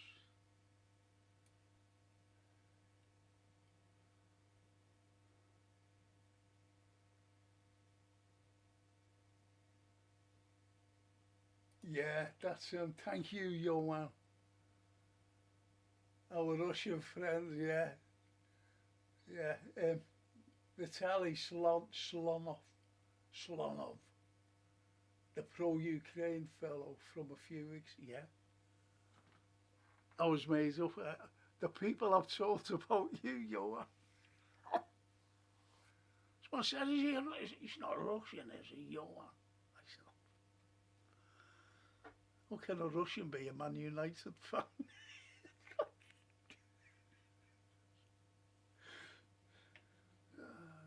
Great, honestly. And Stephen says, the Maidan victims fell to the Polish sniper mercenaries hired by the three-lettered agency. Yeah. NGO. And they burned 42 people alive in a building. Nothing said. No accountability. No nothing. Anyway, how did the word F-U-C-K come about? And what it was Charles II, because Charles II was a bit of a philanderer, wasn't he? And there were two, like, not butlers, but people who looked after the king, gentlemen. And he had this lady. So I'm just saying this word, this name, okay, Chatterley. Let's just say Lady Chatterley. Anyway, the husband of this Lady Chatterley came looking for her because he knew that he was there on the grounds, and he walked in and he said, I've been told Lady Chatterley walked through here, my wife. Where is she? And the word came from one of these two gentlemen fornicating under the king. Fornicating under Charles the King. Think about it. Fornicating under Charles the King. That's how it derived. So could you imagine? Could you imagine? You know, this fella going, fuck off. Could you imagine that?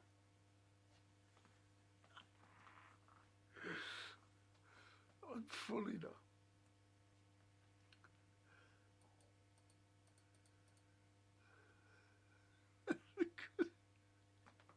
Is she? But that's how it derived its name, honestly. And Barry says, Frank, get a taxi into town and I'll take you out for lunch and pay for the taxi in. I'm back home for you.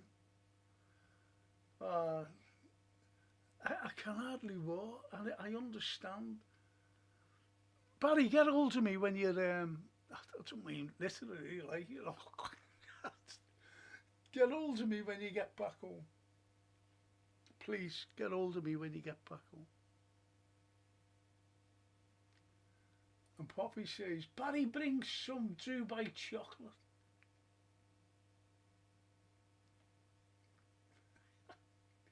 Dubai chocolate? Do they make chocolate? Bella's gone.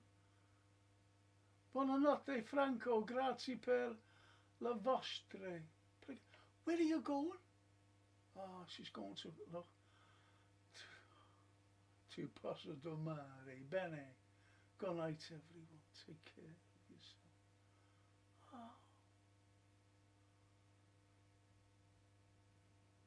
Oh, she must be tired. Bella. Oh, Bella. And telling me to get a good night's sleep. Thank you, Bella. Love you, honestly. And Barry says, it's awful, Poppy. Everyone wants it, but I'd rather... What's that? Is that Coco?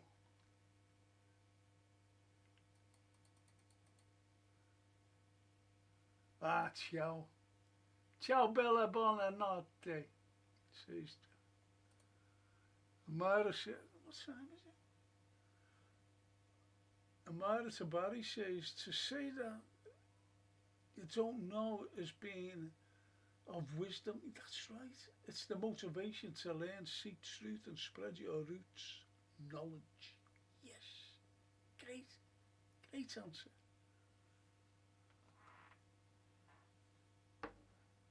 Great answer. My little granddaughter Sophia has moved into class 1 for history. She loves history. She's been promoted, but she's the youngest. And they moved her up. So she's so, I'm very proud of her. Really. She loves the Romans as well. The Roman thing.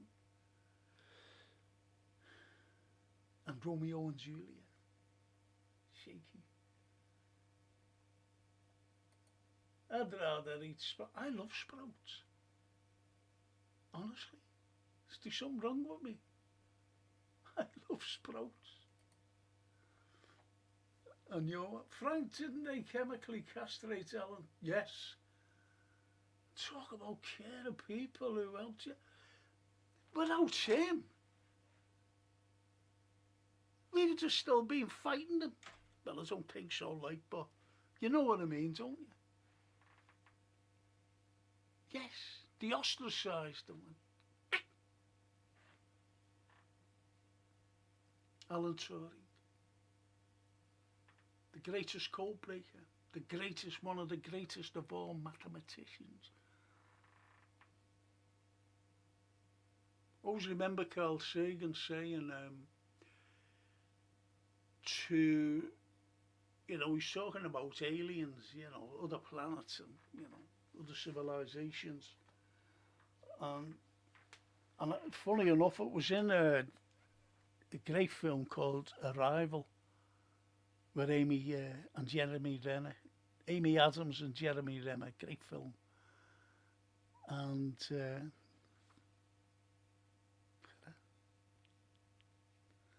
I was supposed to have a fella on just as well. It wasn't well. Paranormal. I think he was on next week, Thursday. But anyway.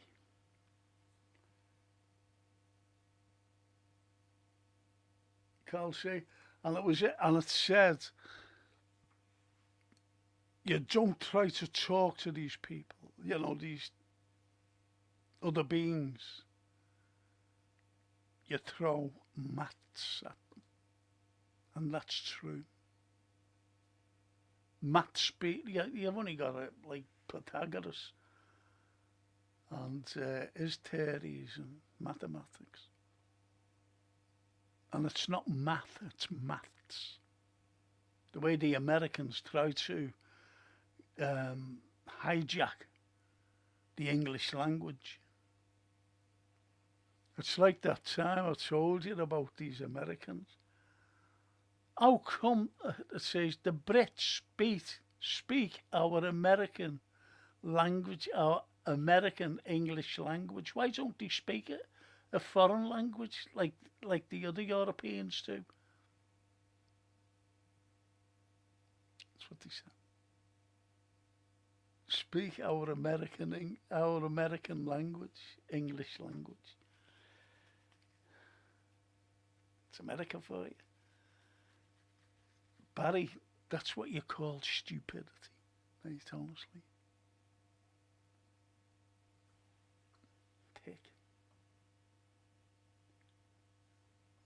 was trying to think of another one they came out with.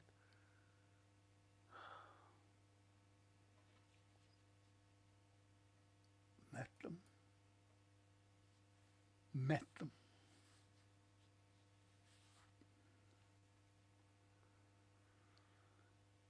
Barry. Thanks, Myra. That's why ignorance is probably bliss. Exactly. Exactly.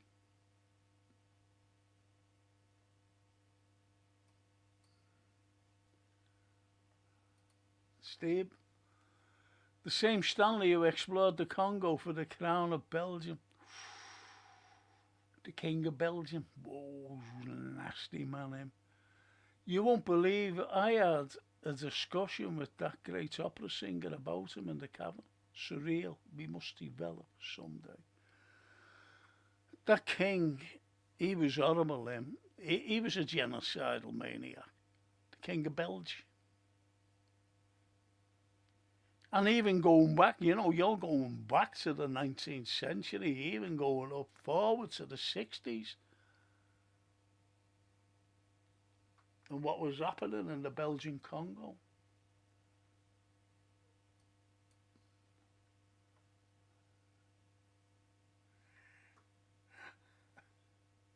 Johan says, yeah. She says, yeah. And Stephen, yes, for unlawful carnal knowledge.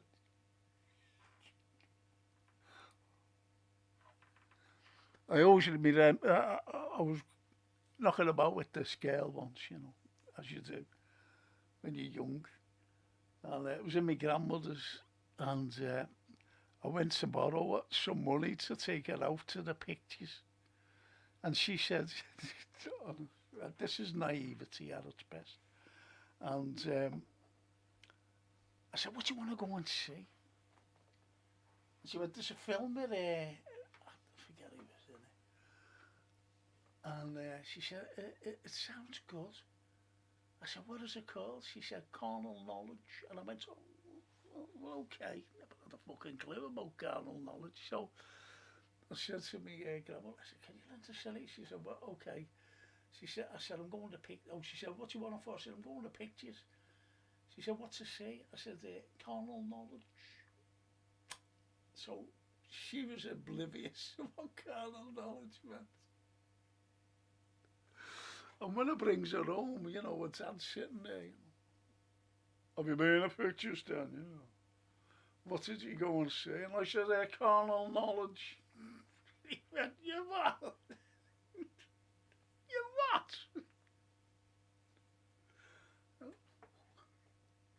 Oh, what are you going to say? I don't know what it was. Carnal knowledge.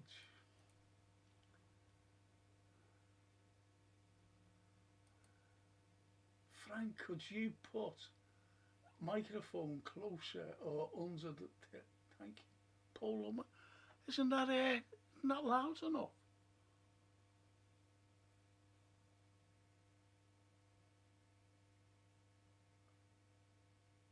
Quick, surely no. Thought I'm dead loud.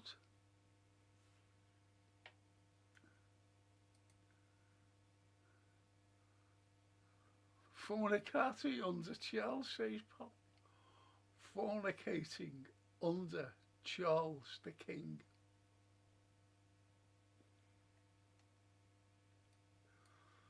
Was that a distraction piece?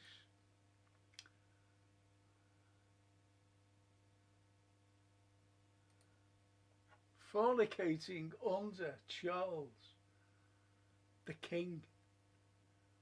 No, it's F.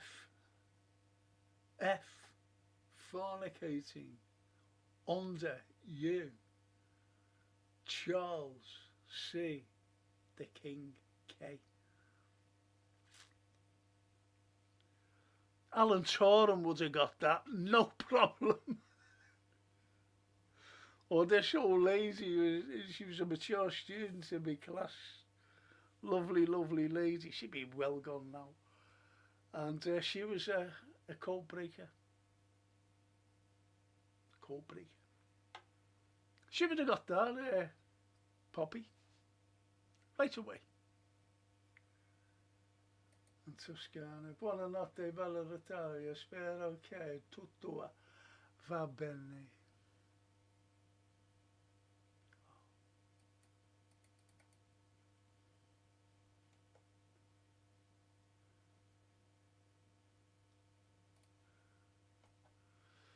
I love sprouts, says so do I, Poppy. Tossed with chopped bacon and oh, delicious. I love chestnuts as well. I love chestnuts. I haven't had chestnuts since I must have been about 14.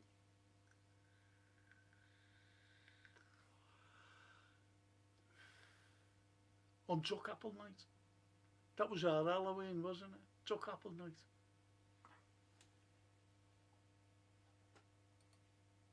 Traditions have gone. And Barry, Frank, how do you think World War II goes on without the events of Hiroshima and Nagasaki? They just wanted. There are two reasons. One of them was mentioned there before about Russia and Japan coming to an agreement, an armistice, and talking afterwards. The Soviets, that is. And the Americans got wind of it and went out. Say they were making the atom bomb. Now the atom bomb, as I keep emphasising, would never have been made without Sir James Chadwick from Liverpool University. Because Sir James Chadwick split the atom. Not Oppenheimer. Not the Americans. You've only got to look at the science and engineering of other places. You know, they would never have got to the moon if they went there, or into space, for example, without Braun, the chief German scientist. But you've only got to look at Russia, and Russia have been getting, ever since the Reds and the Whites war, the Whites were the British and the Americans, 1924, when they tried to take on the Reds, which was the Soviets. Got hammered, got kicked out, as usual. Everyone's been kicked out of Russia. Everyone. No matter what either. Like today.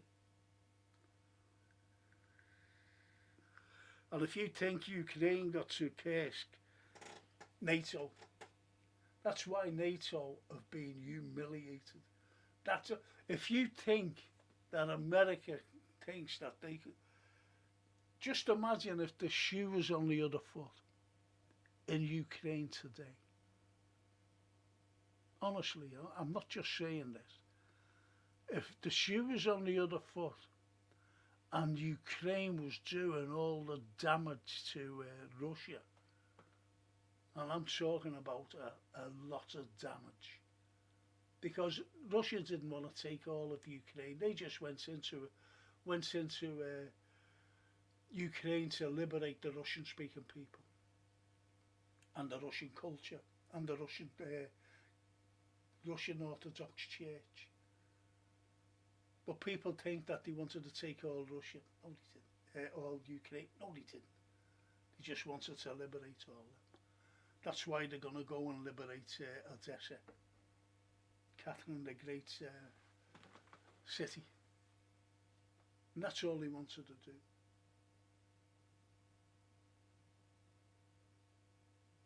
So, I don't know.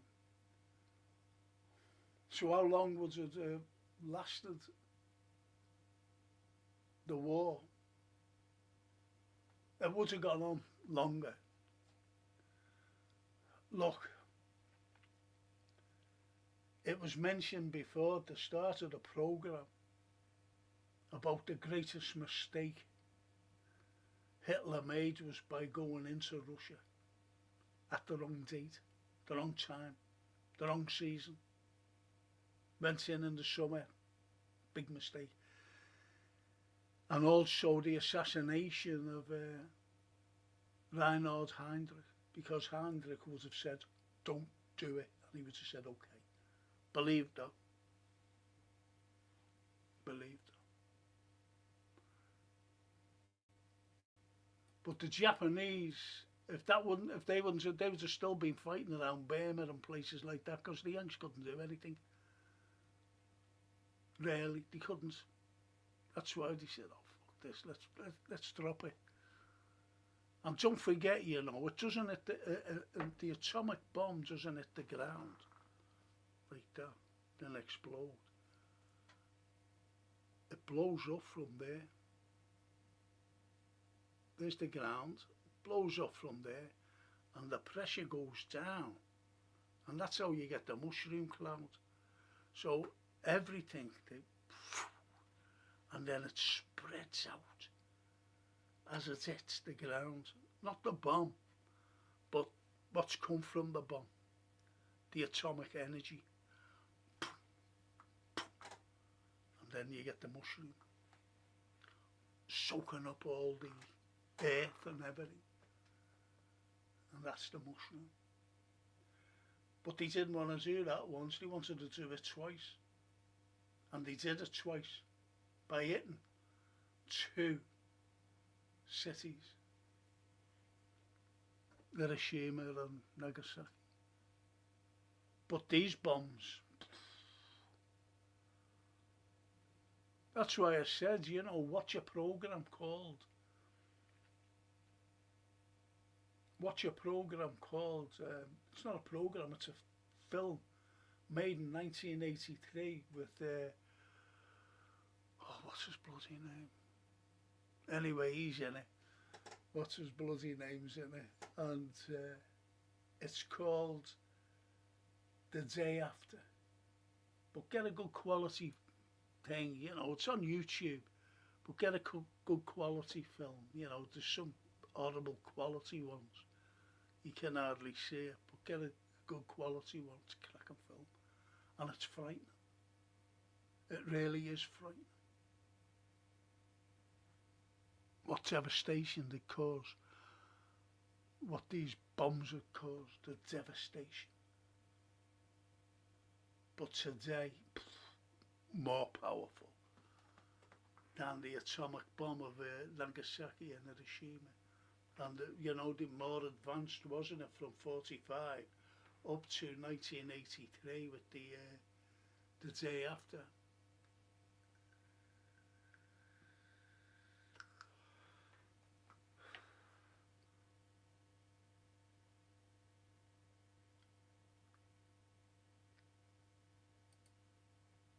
In Toscana, Poppy, Reed Charles.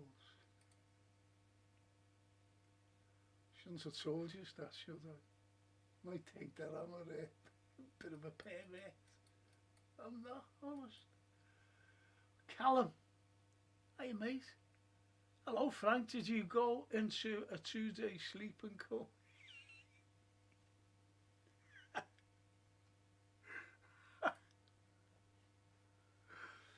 72 hours. I wasn't feeling too good, to be honest. I was in pain, Callum. And sleep, you know, lack of sleep. Lack of sleep.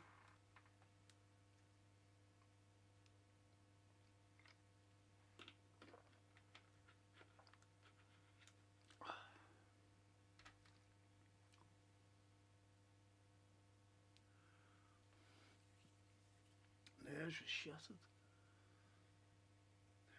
And Stefan said, not to contradict you, but the Belgian singer has a different take on Leopold, putting the blame of the Congo genocides on Stanley. I'll be glad to share what he told me. Please do. Please do.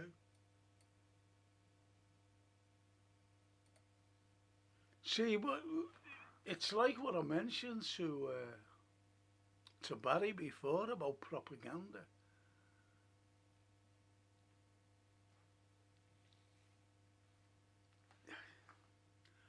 Propaganda is a thing that, but the king, he was ruthless. Leopold was ruthless. The Belgian king was ruthless. Like any other king in the past. Ruthless people. Victoria was ruthless.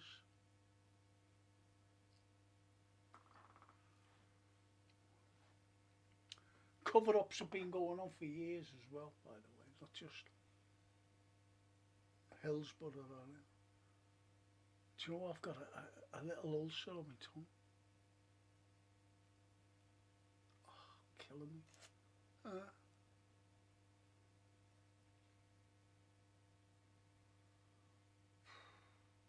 I remember that film, Frank. It had Paul Simon.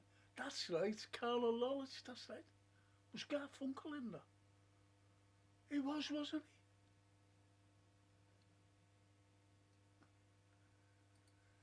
he? Did you go and see it as well?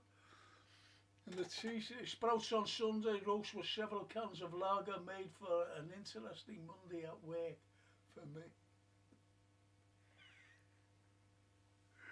I don't know what you mean by that. Oh, Poppy. Oh, Poppy. Have a lovely evening, everyone. Are you too, Poppy? Thanks for joining us. Thank you so much. Bye, Poppy, says Barry. Frank wins the Supernatural next Thursday. Next Thursday. He couldn't make it just as well. I couldn't do it. But I've got tomorrow's film show tomorrow in the morning. So it's next Thursday, the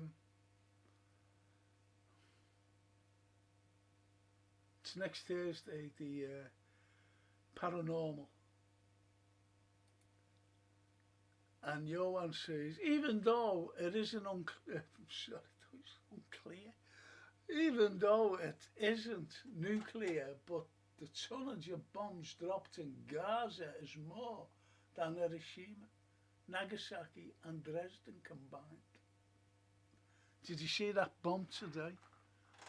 And the last of the high-rise blocks being hit. So who gives them bombs? What country? See, look, if you had a gun,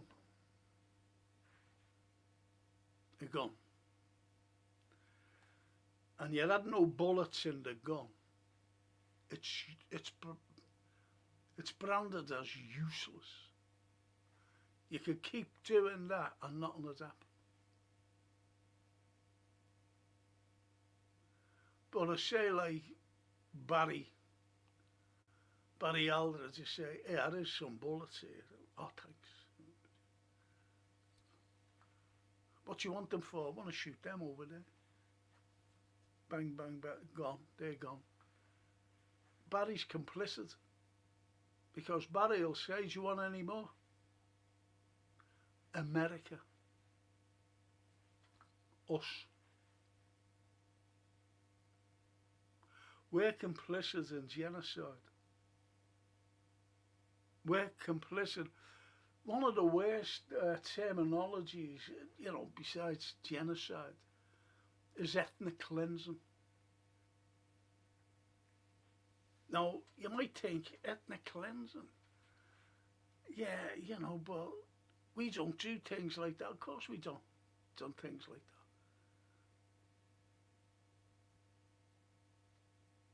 that in this country. But who was the ethnic cleansing to? It was to the Catholics. Fraternity. Get rid of them. Get rid of a lot of them. That was what you call ethnic cleansing. But we don't like just saying, oh, we just call it the Reformation. And then the gunpowder plot. It's actually Catholics trying to blow up the king and the good people of Parliament.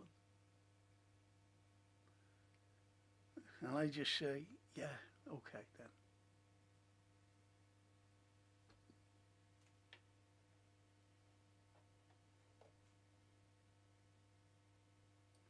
Where you've got biolabs, just think this. Just think this. Going back to the bubonic plague, the Black Death, imagine if they could have bottled it. Going back then, do you think that they would have just, yes, used it?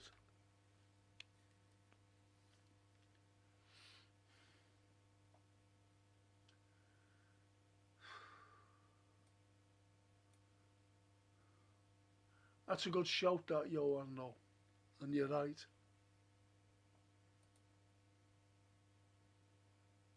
And the biggest bomb that's been dropped since the atom bomb, believe it or not, was dropped in the first term, Trump's tenure, on Syria. The biggest bomb since the Enola Gay dropped the first atomic bomb.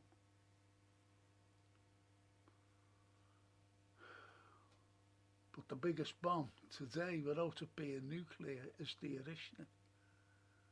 Yeah. Good to see you back, our friend, our old friend, says Callum. Are you live for Burnley? Yeah. Yeah. And watch along you been?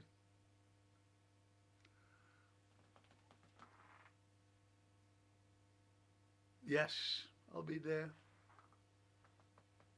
for that, sitting here.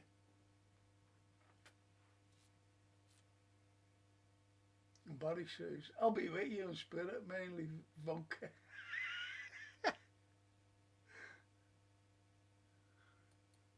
Want to watch yourself drinking over there, though, Dubai.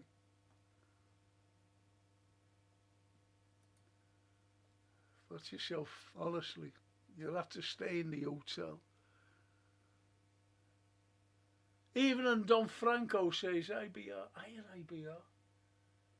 You're always late. Say I'm itchy, say. Itchy. Callum says, it's funny how Israel is in the Nations League.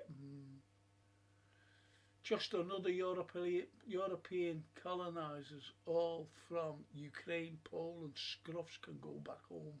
Free Palestine.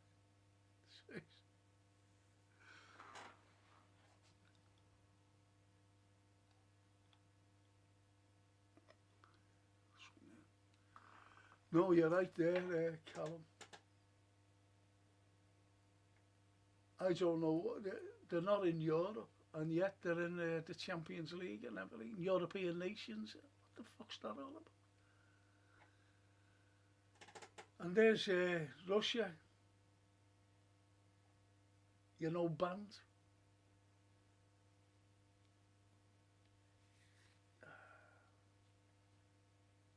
It's funny how, yeah, IBR. Some conspiracy channels say nuclear bombs are a hoax. No, they're real, IBR. I understand that. Mother of all bombs, the MOAB. I remember that. The mother of all bombs. Yeah. That was Trump, that. Trump, that, Johan. But now, as you know, the Russians have the Irishnik, which is that bomb that was dropped on Syria by Trump is nothing compared to the Irishnik. Have you seen the Irishnik? I've seen the footage. Incredible. Goes into the ground, spreads out, and you know, it's like one going up, two going up, three going up, four going up, five going up, six.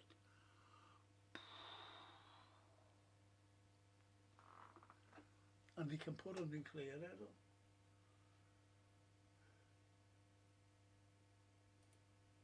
Great that, thanks Johan. And to the Callum. Ashkenazi, I like that. Jews are on both sides. Yes. And it's strange, isn't it? You know, because of the Holocaust going back to Germany and Poland, by the way. You don't think that Poland,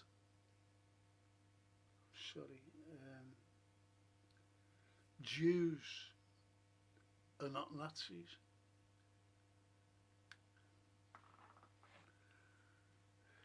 As I said, it's a label. They can be anything they want.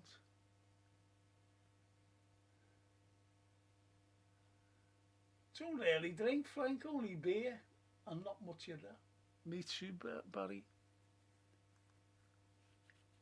Excuse me. This is terrible, you know, right underneath here.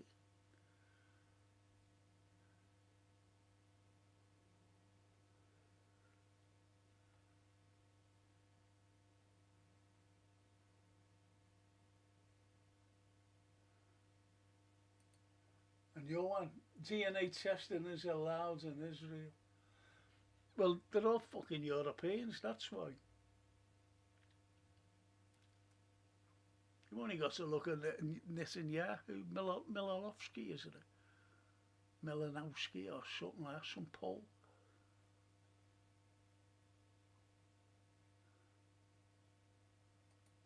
Why hasn't Russia supported it? They're in BRICS. Something fucking happens there, you know, something bad. That's when it'll kick off.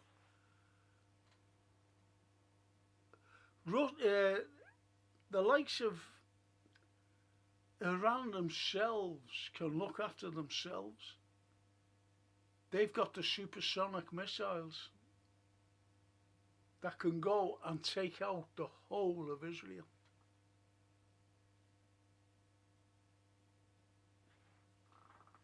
And I'm talking about the whole of it. And it'll leave the likes of the remnants of Israel. Suppose Israel's just gone off the face of the map. Right? But you've got pockets of where the station, you know, especially in Syria. Because they want to take loads. Have I got it here? Let's see. Let's see.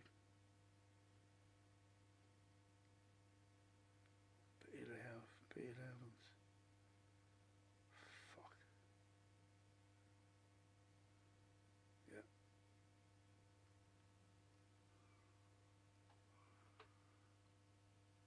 See, that's Greater Israel, look. That's what they want. And as you see, they've got parts of Egypt, Syria, everywhere they've got, even Saudi, the Lebanon, everywhere. Because to that, what we know of Israel is only a little slip of it. I wish I could. A little slip of it. And they want the Greater Israel. They want it spread up.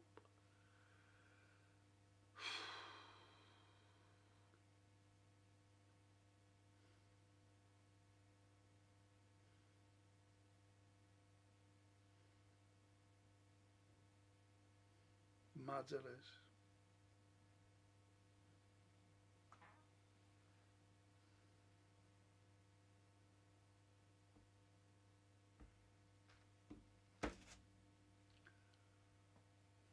Oh, did you support them?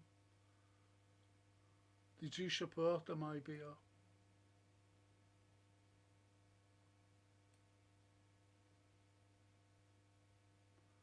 And as Johan says, Russia does support Iran, as does China, Brazil and India now. People think, oh, India's powerful. They're a nuclear country. That's why you've always got Israel and the backing of the United States. But we just have to see. And Callum says, Villa versus Tel Aviv in November in Birmingham. I'll be down the brunt to set the tone. I was watching a cage fighter, and he was fighting the Israeli. Battered him. And he was shouting as he was digging him on the floor, "Free Palestine." Some big fella. Well, they got an early night, didn't they, Johan? Milikovsky, isn't it? Yeah, you wasn't even called that.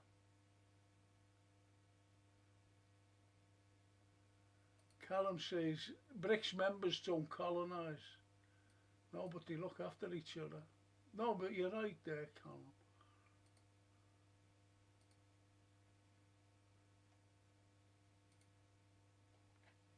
IBR, former banker Mads Palsvig did an interview on the UK column and covers the Talmudic New World Order.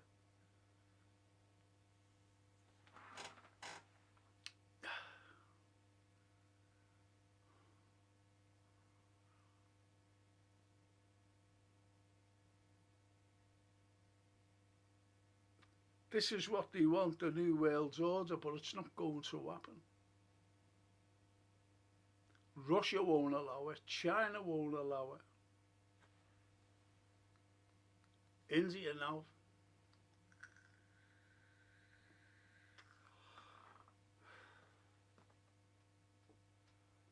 No way.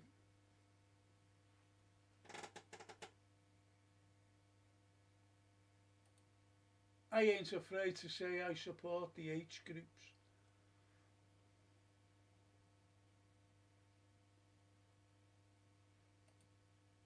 H groups in their region.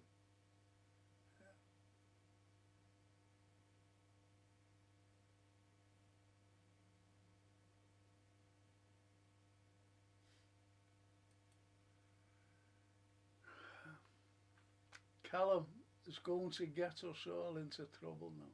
Get ready for to organise that. The MI6 are going to be after us. Yeah, you know, like things like that, you can say about how wrong it is, you know, for genocide and ethnic cleansing to be going on, but to be saying that you'll actually support a terrorist group.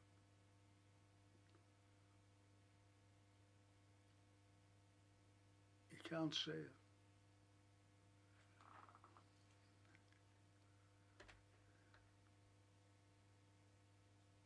Or we could be taken on.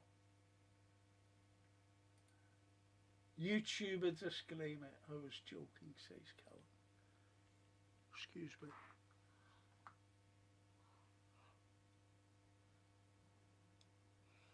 God bless. Just so.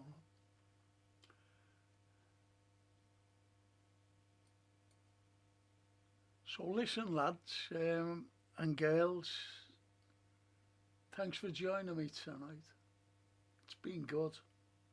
It's been great. Honestly.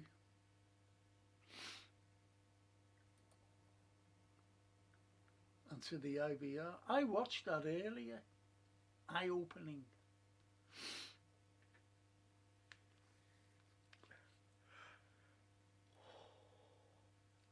But have you noticed, you know, the likes of Palestine, with all this going off and been going on now for quite a while, they had no one to speak up for them. Now they've got 95% of the world speaking up for them because of the atrocities being channeled out to people, to a race of people. Excuse me.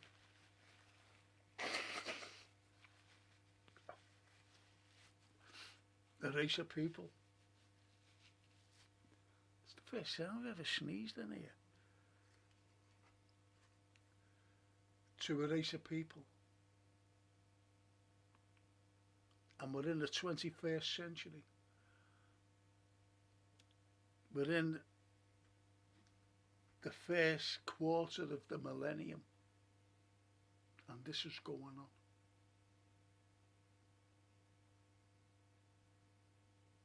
You wouldn't think that, would you? But it is.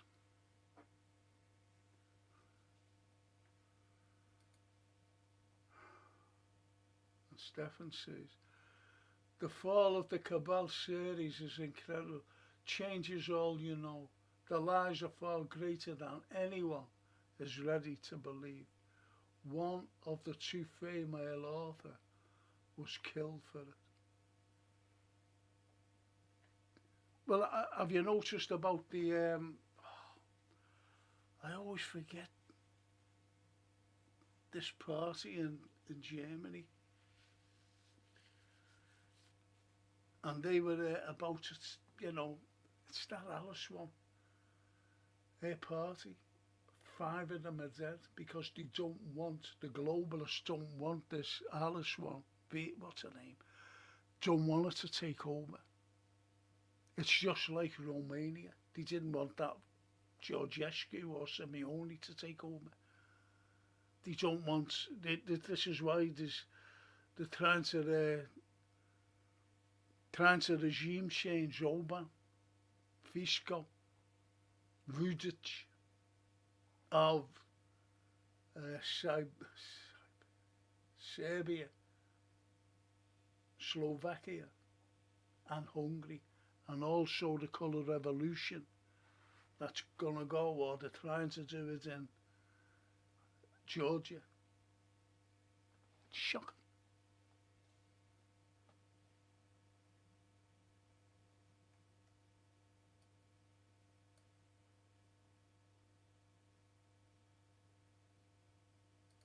Yeah, go on, tell me.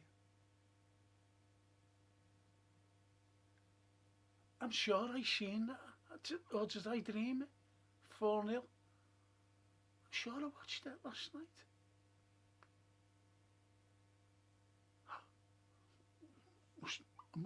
Must be going into it, George Orwell or H.G. Wells, Jules Verne as a visionary. And the other one says, go on, tell us. IBR. And be dexterous, yes, I have the same view as him on who runs the West and Russia, says the IBR.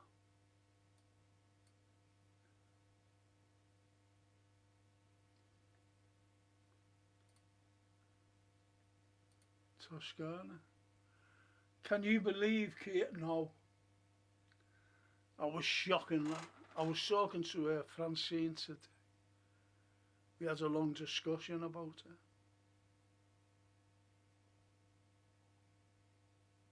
She said, Tat. Slut. The way he's treated that man.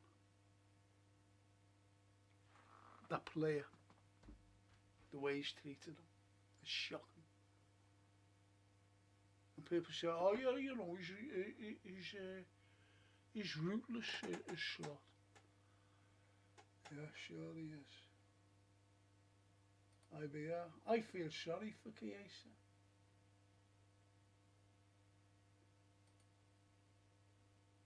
Oh, 5-0. To me. The arrogant. Hey Frank, how are you doing, Scout?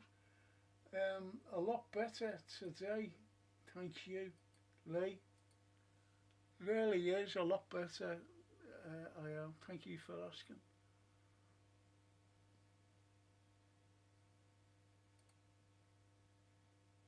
There's the beers out for from Johan to Toscana. And from Myra. Hi Lee.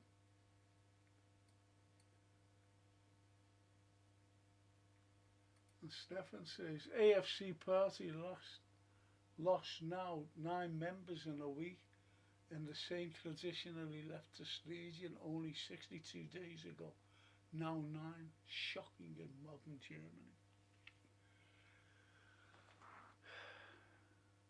Well, you've only got to look at Mertz's background, family background, to see why.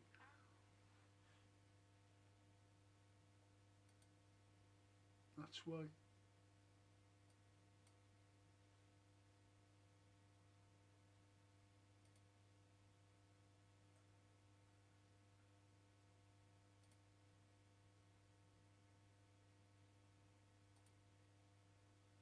And Johan to Stephen.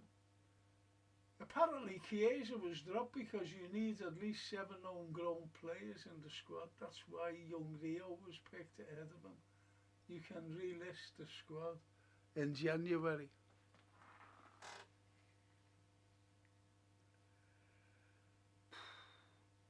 But I wouldn't support young Rio. I know what you mean about homegrown players. But I still don't think he would have been picked to you if you would have got that Gahey in. Because he's an homegrown player.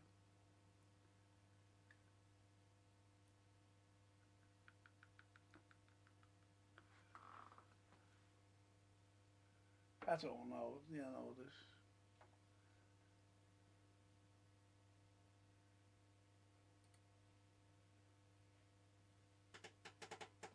And she says, thank you Frank, great show. See you in the morning for film on TV.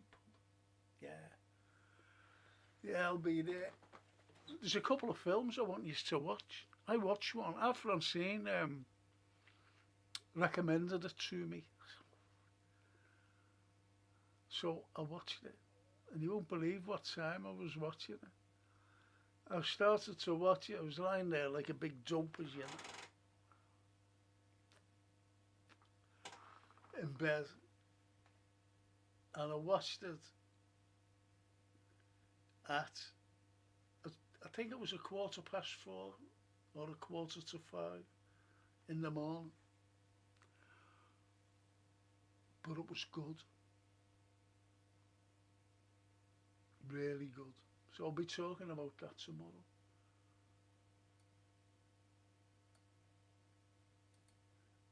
The Labour Party is nearing collapse. Yes, so they might be desperate enough to stage a false flag to accelerate their push for digital IDs.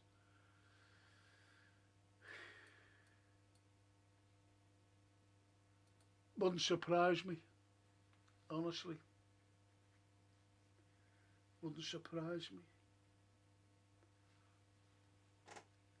And Toscana to stop.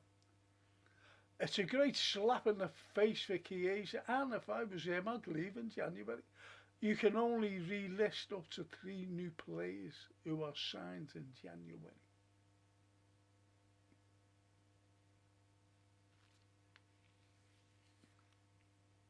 Now here's Slot. Lee Argent.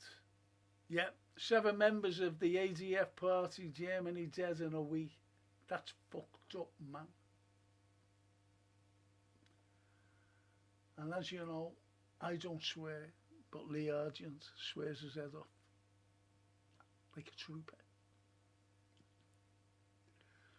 And that Lee from Johan, shady stuff that, from the same region as well. Yeah. Wasn't one like in his 70s, I think he was nearly 80, but he was just an activist member.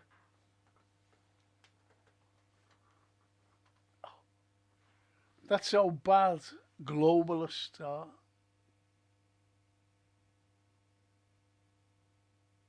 That's how bad they are.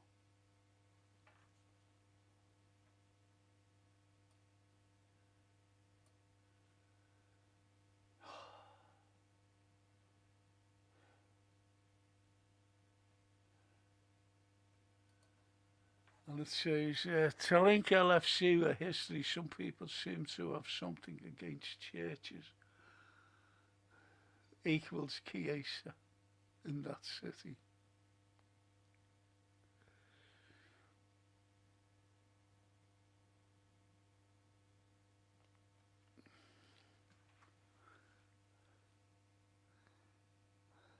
Right, I'm gonna finish. I need a cup of tea, you see. I need a cup of tea.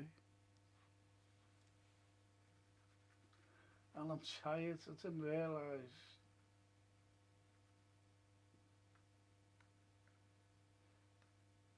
I've gone all itchy again. You want me to back? It's horrible. It's horrible.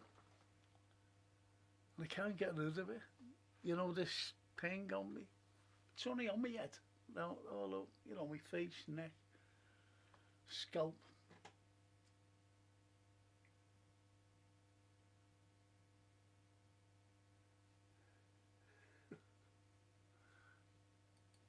And he's Catholic.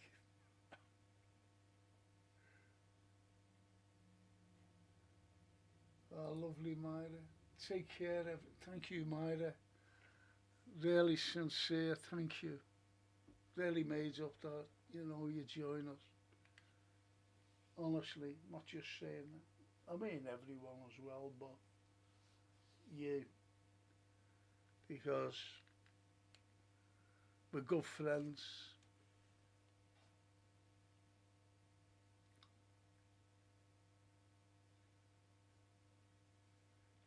DIB. Take care, Don Franco, and grazie. Thank you. Later, Myra. Grazie, Franco and chatters. Hope you all have a great weekend. Glass of Chianti for me. Forza Azzurri. Forza Azzurri.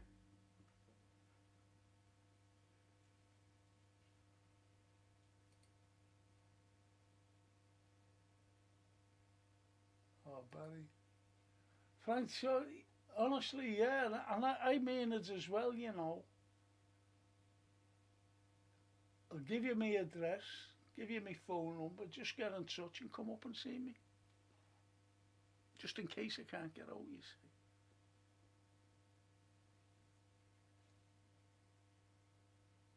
That's lovely. That's what I said earlier. So do I, Lee. Barry, I'm sorry. And Lee says, take care always, think different, guys. Yes, we do, Lee. This is why this show, you know, this podcast is so intelligent. I can't think of another word. Honestly.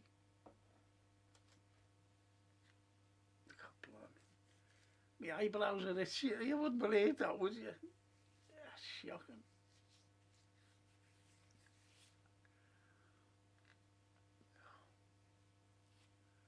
Terrible.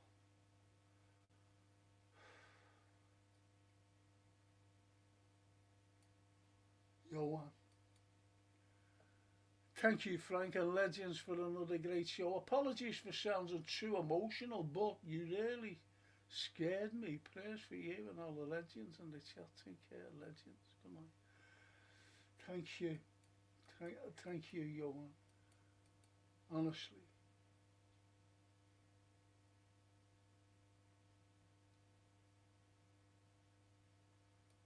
And Stefan.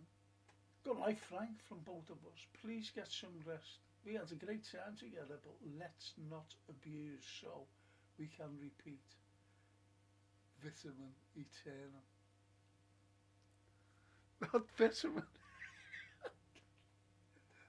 Vitamin E. Vitamin C. Of vitamin eternal. Yes. Yes, long life. Long life for eternity. Or much love for eternity. Johan, you're a good man, even if you support Man U, says Toscana. That's lovely.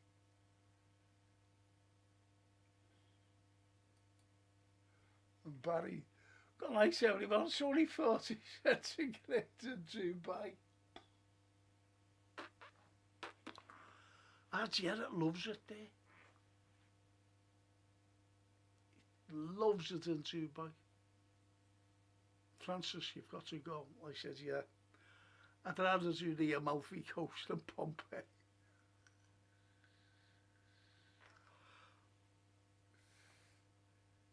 Strange how, you know, you look at countries. I'll never go to America. Ever. Ever, ever, ever.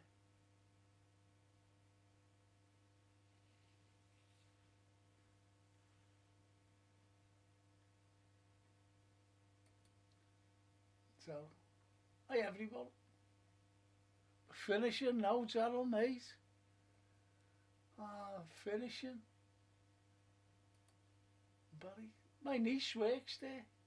Do you mean in Dubai?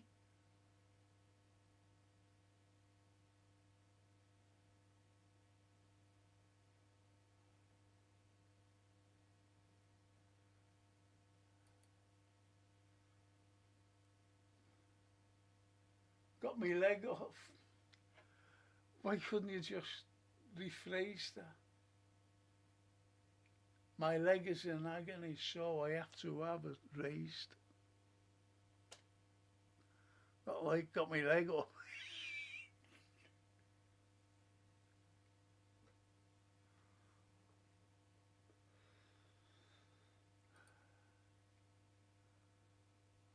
Remember Toscana? Devils are here to seduce us. Joking, Johan? The devils, the red devils.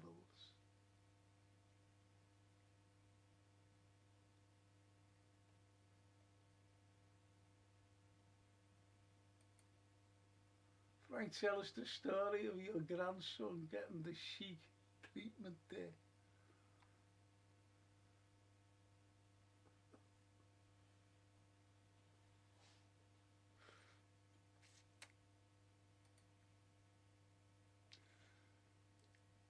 US doesn't appeal to me either. Yes, Dubai, but she's in Argentina.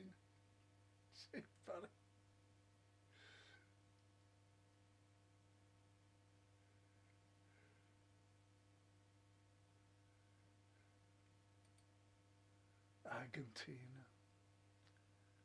Yo, no offence taken to Steve. When we're having a laugh.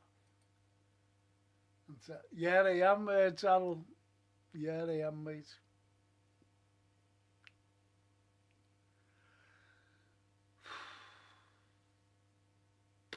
I'm absolutely knackered.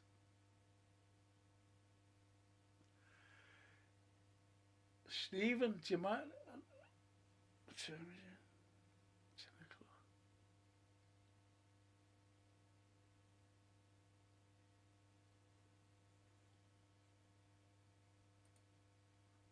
Don't forget I start at 10:30 in the mornings, Harold.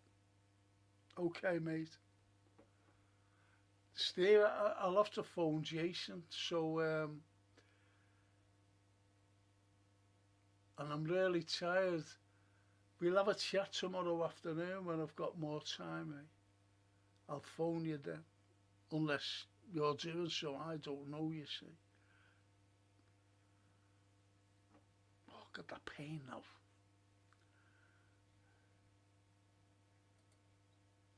Austin says, night. Oh, nice, Austin. Good night, mate. Back to school now, eh? I know you like school, though. I know you like school. Do you know what? I've got this pain down here.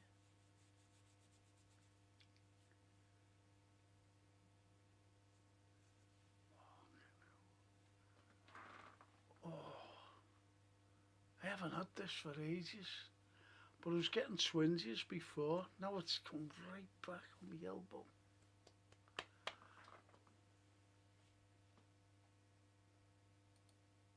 We can talk another day, you know. I'll try and give you the ring right after this, 10 o'clock for about 10 minutes, okay? It's really killing me, this. Jeez. I noticed the Spanish had a bump with the bits at Gibraltar, says Barry. Should give it to Spain, just like last month. Yeah, should go to. I agree. And I have Simon on, he comes on now and again. Not Simon who we know, but there's another Simon. And he lives in Gibraltar, and I always give Gibraltar back to Spain. Yeah. But, you know, just it's holding on to something that is meaningless now.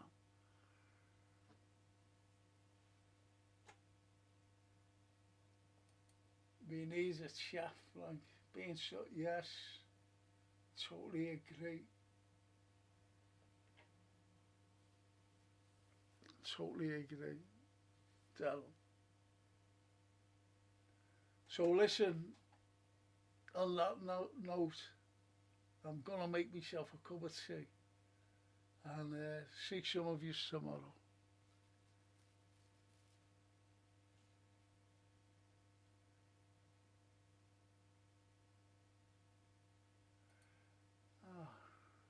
Franco, Stefan mentioned a healing technique and ambidextrous also mentioned tuning forks.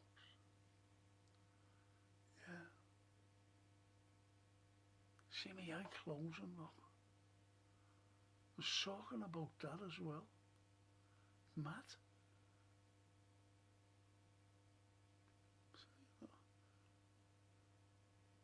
I have to lift my eye up. I've never been. And this thing up my nose. It's there. You know, like, I want to scratch it.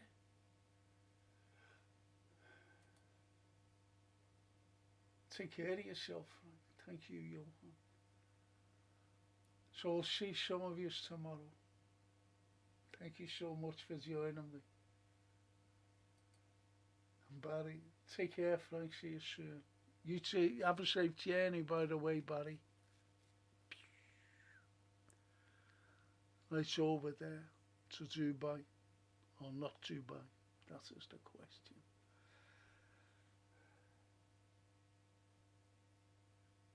Thank you. See you all, Martina, in the morning.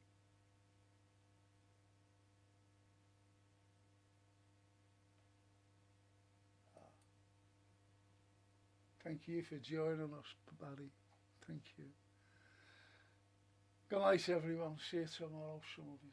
Good night now.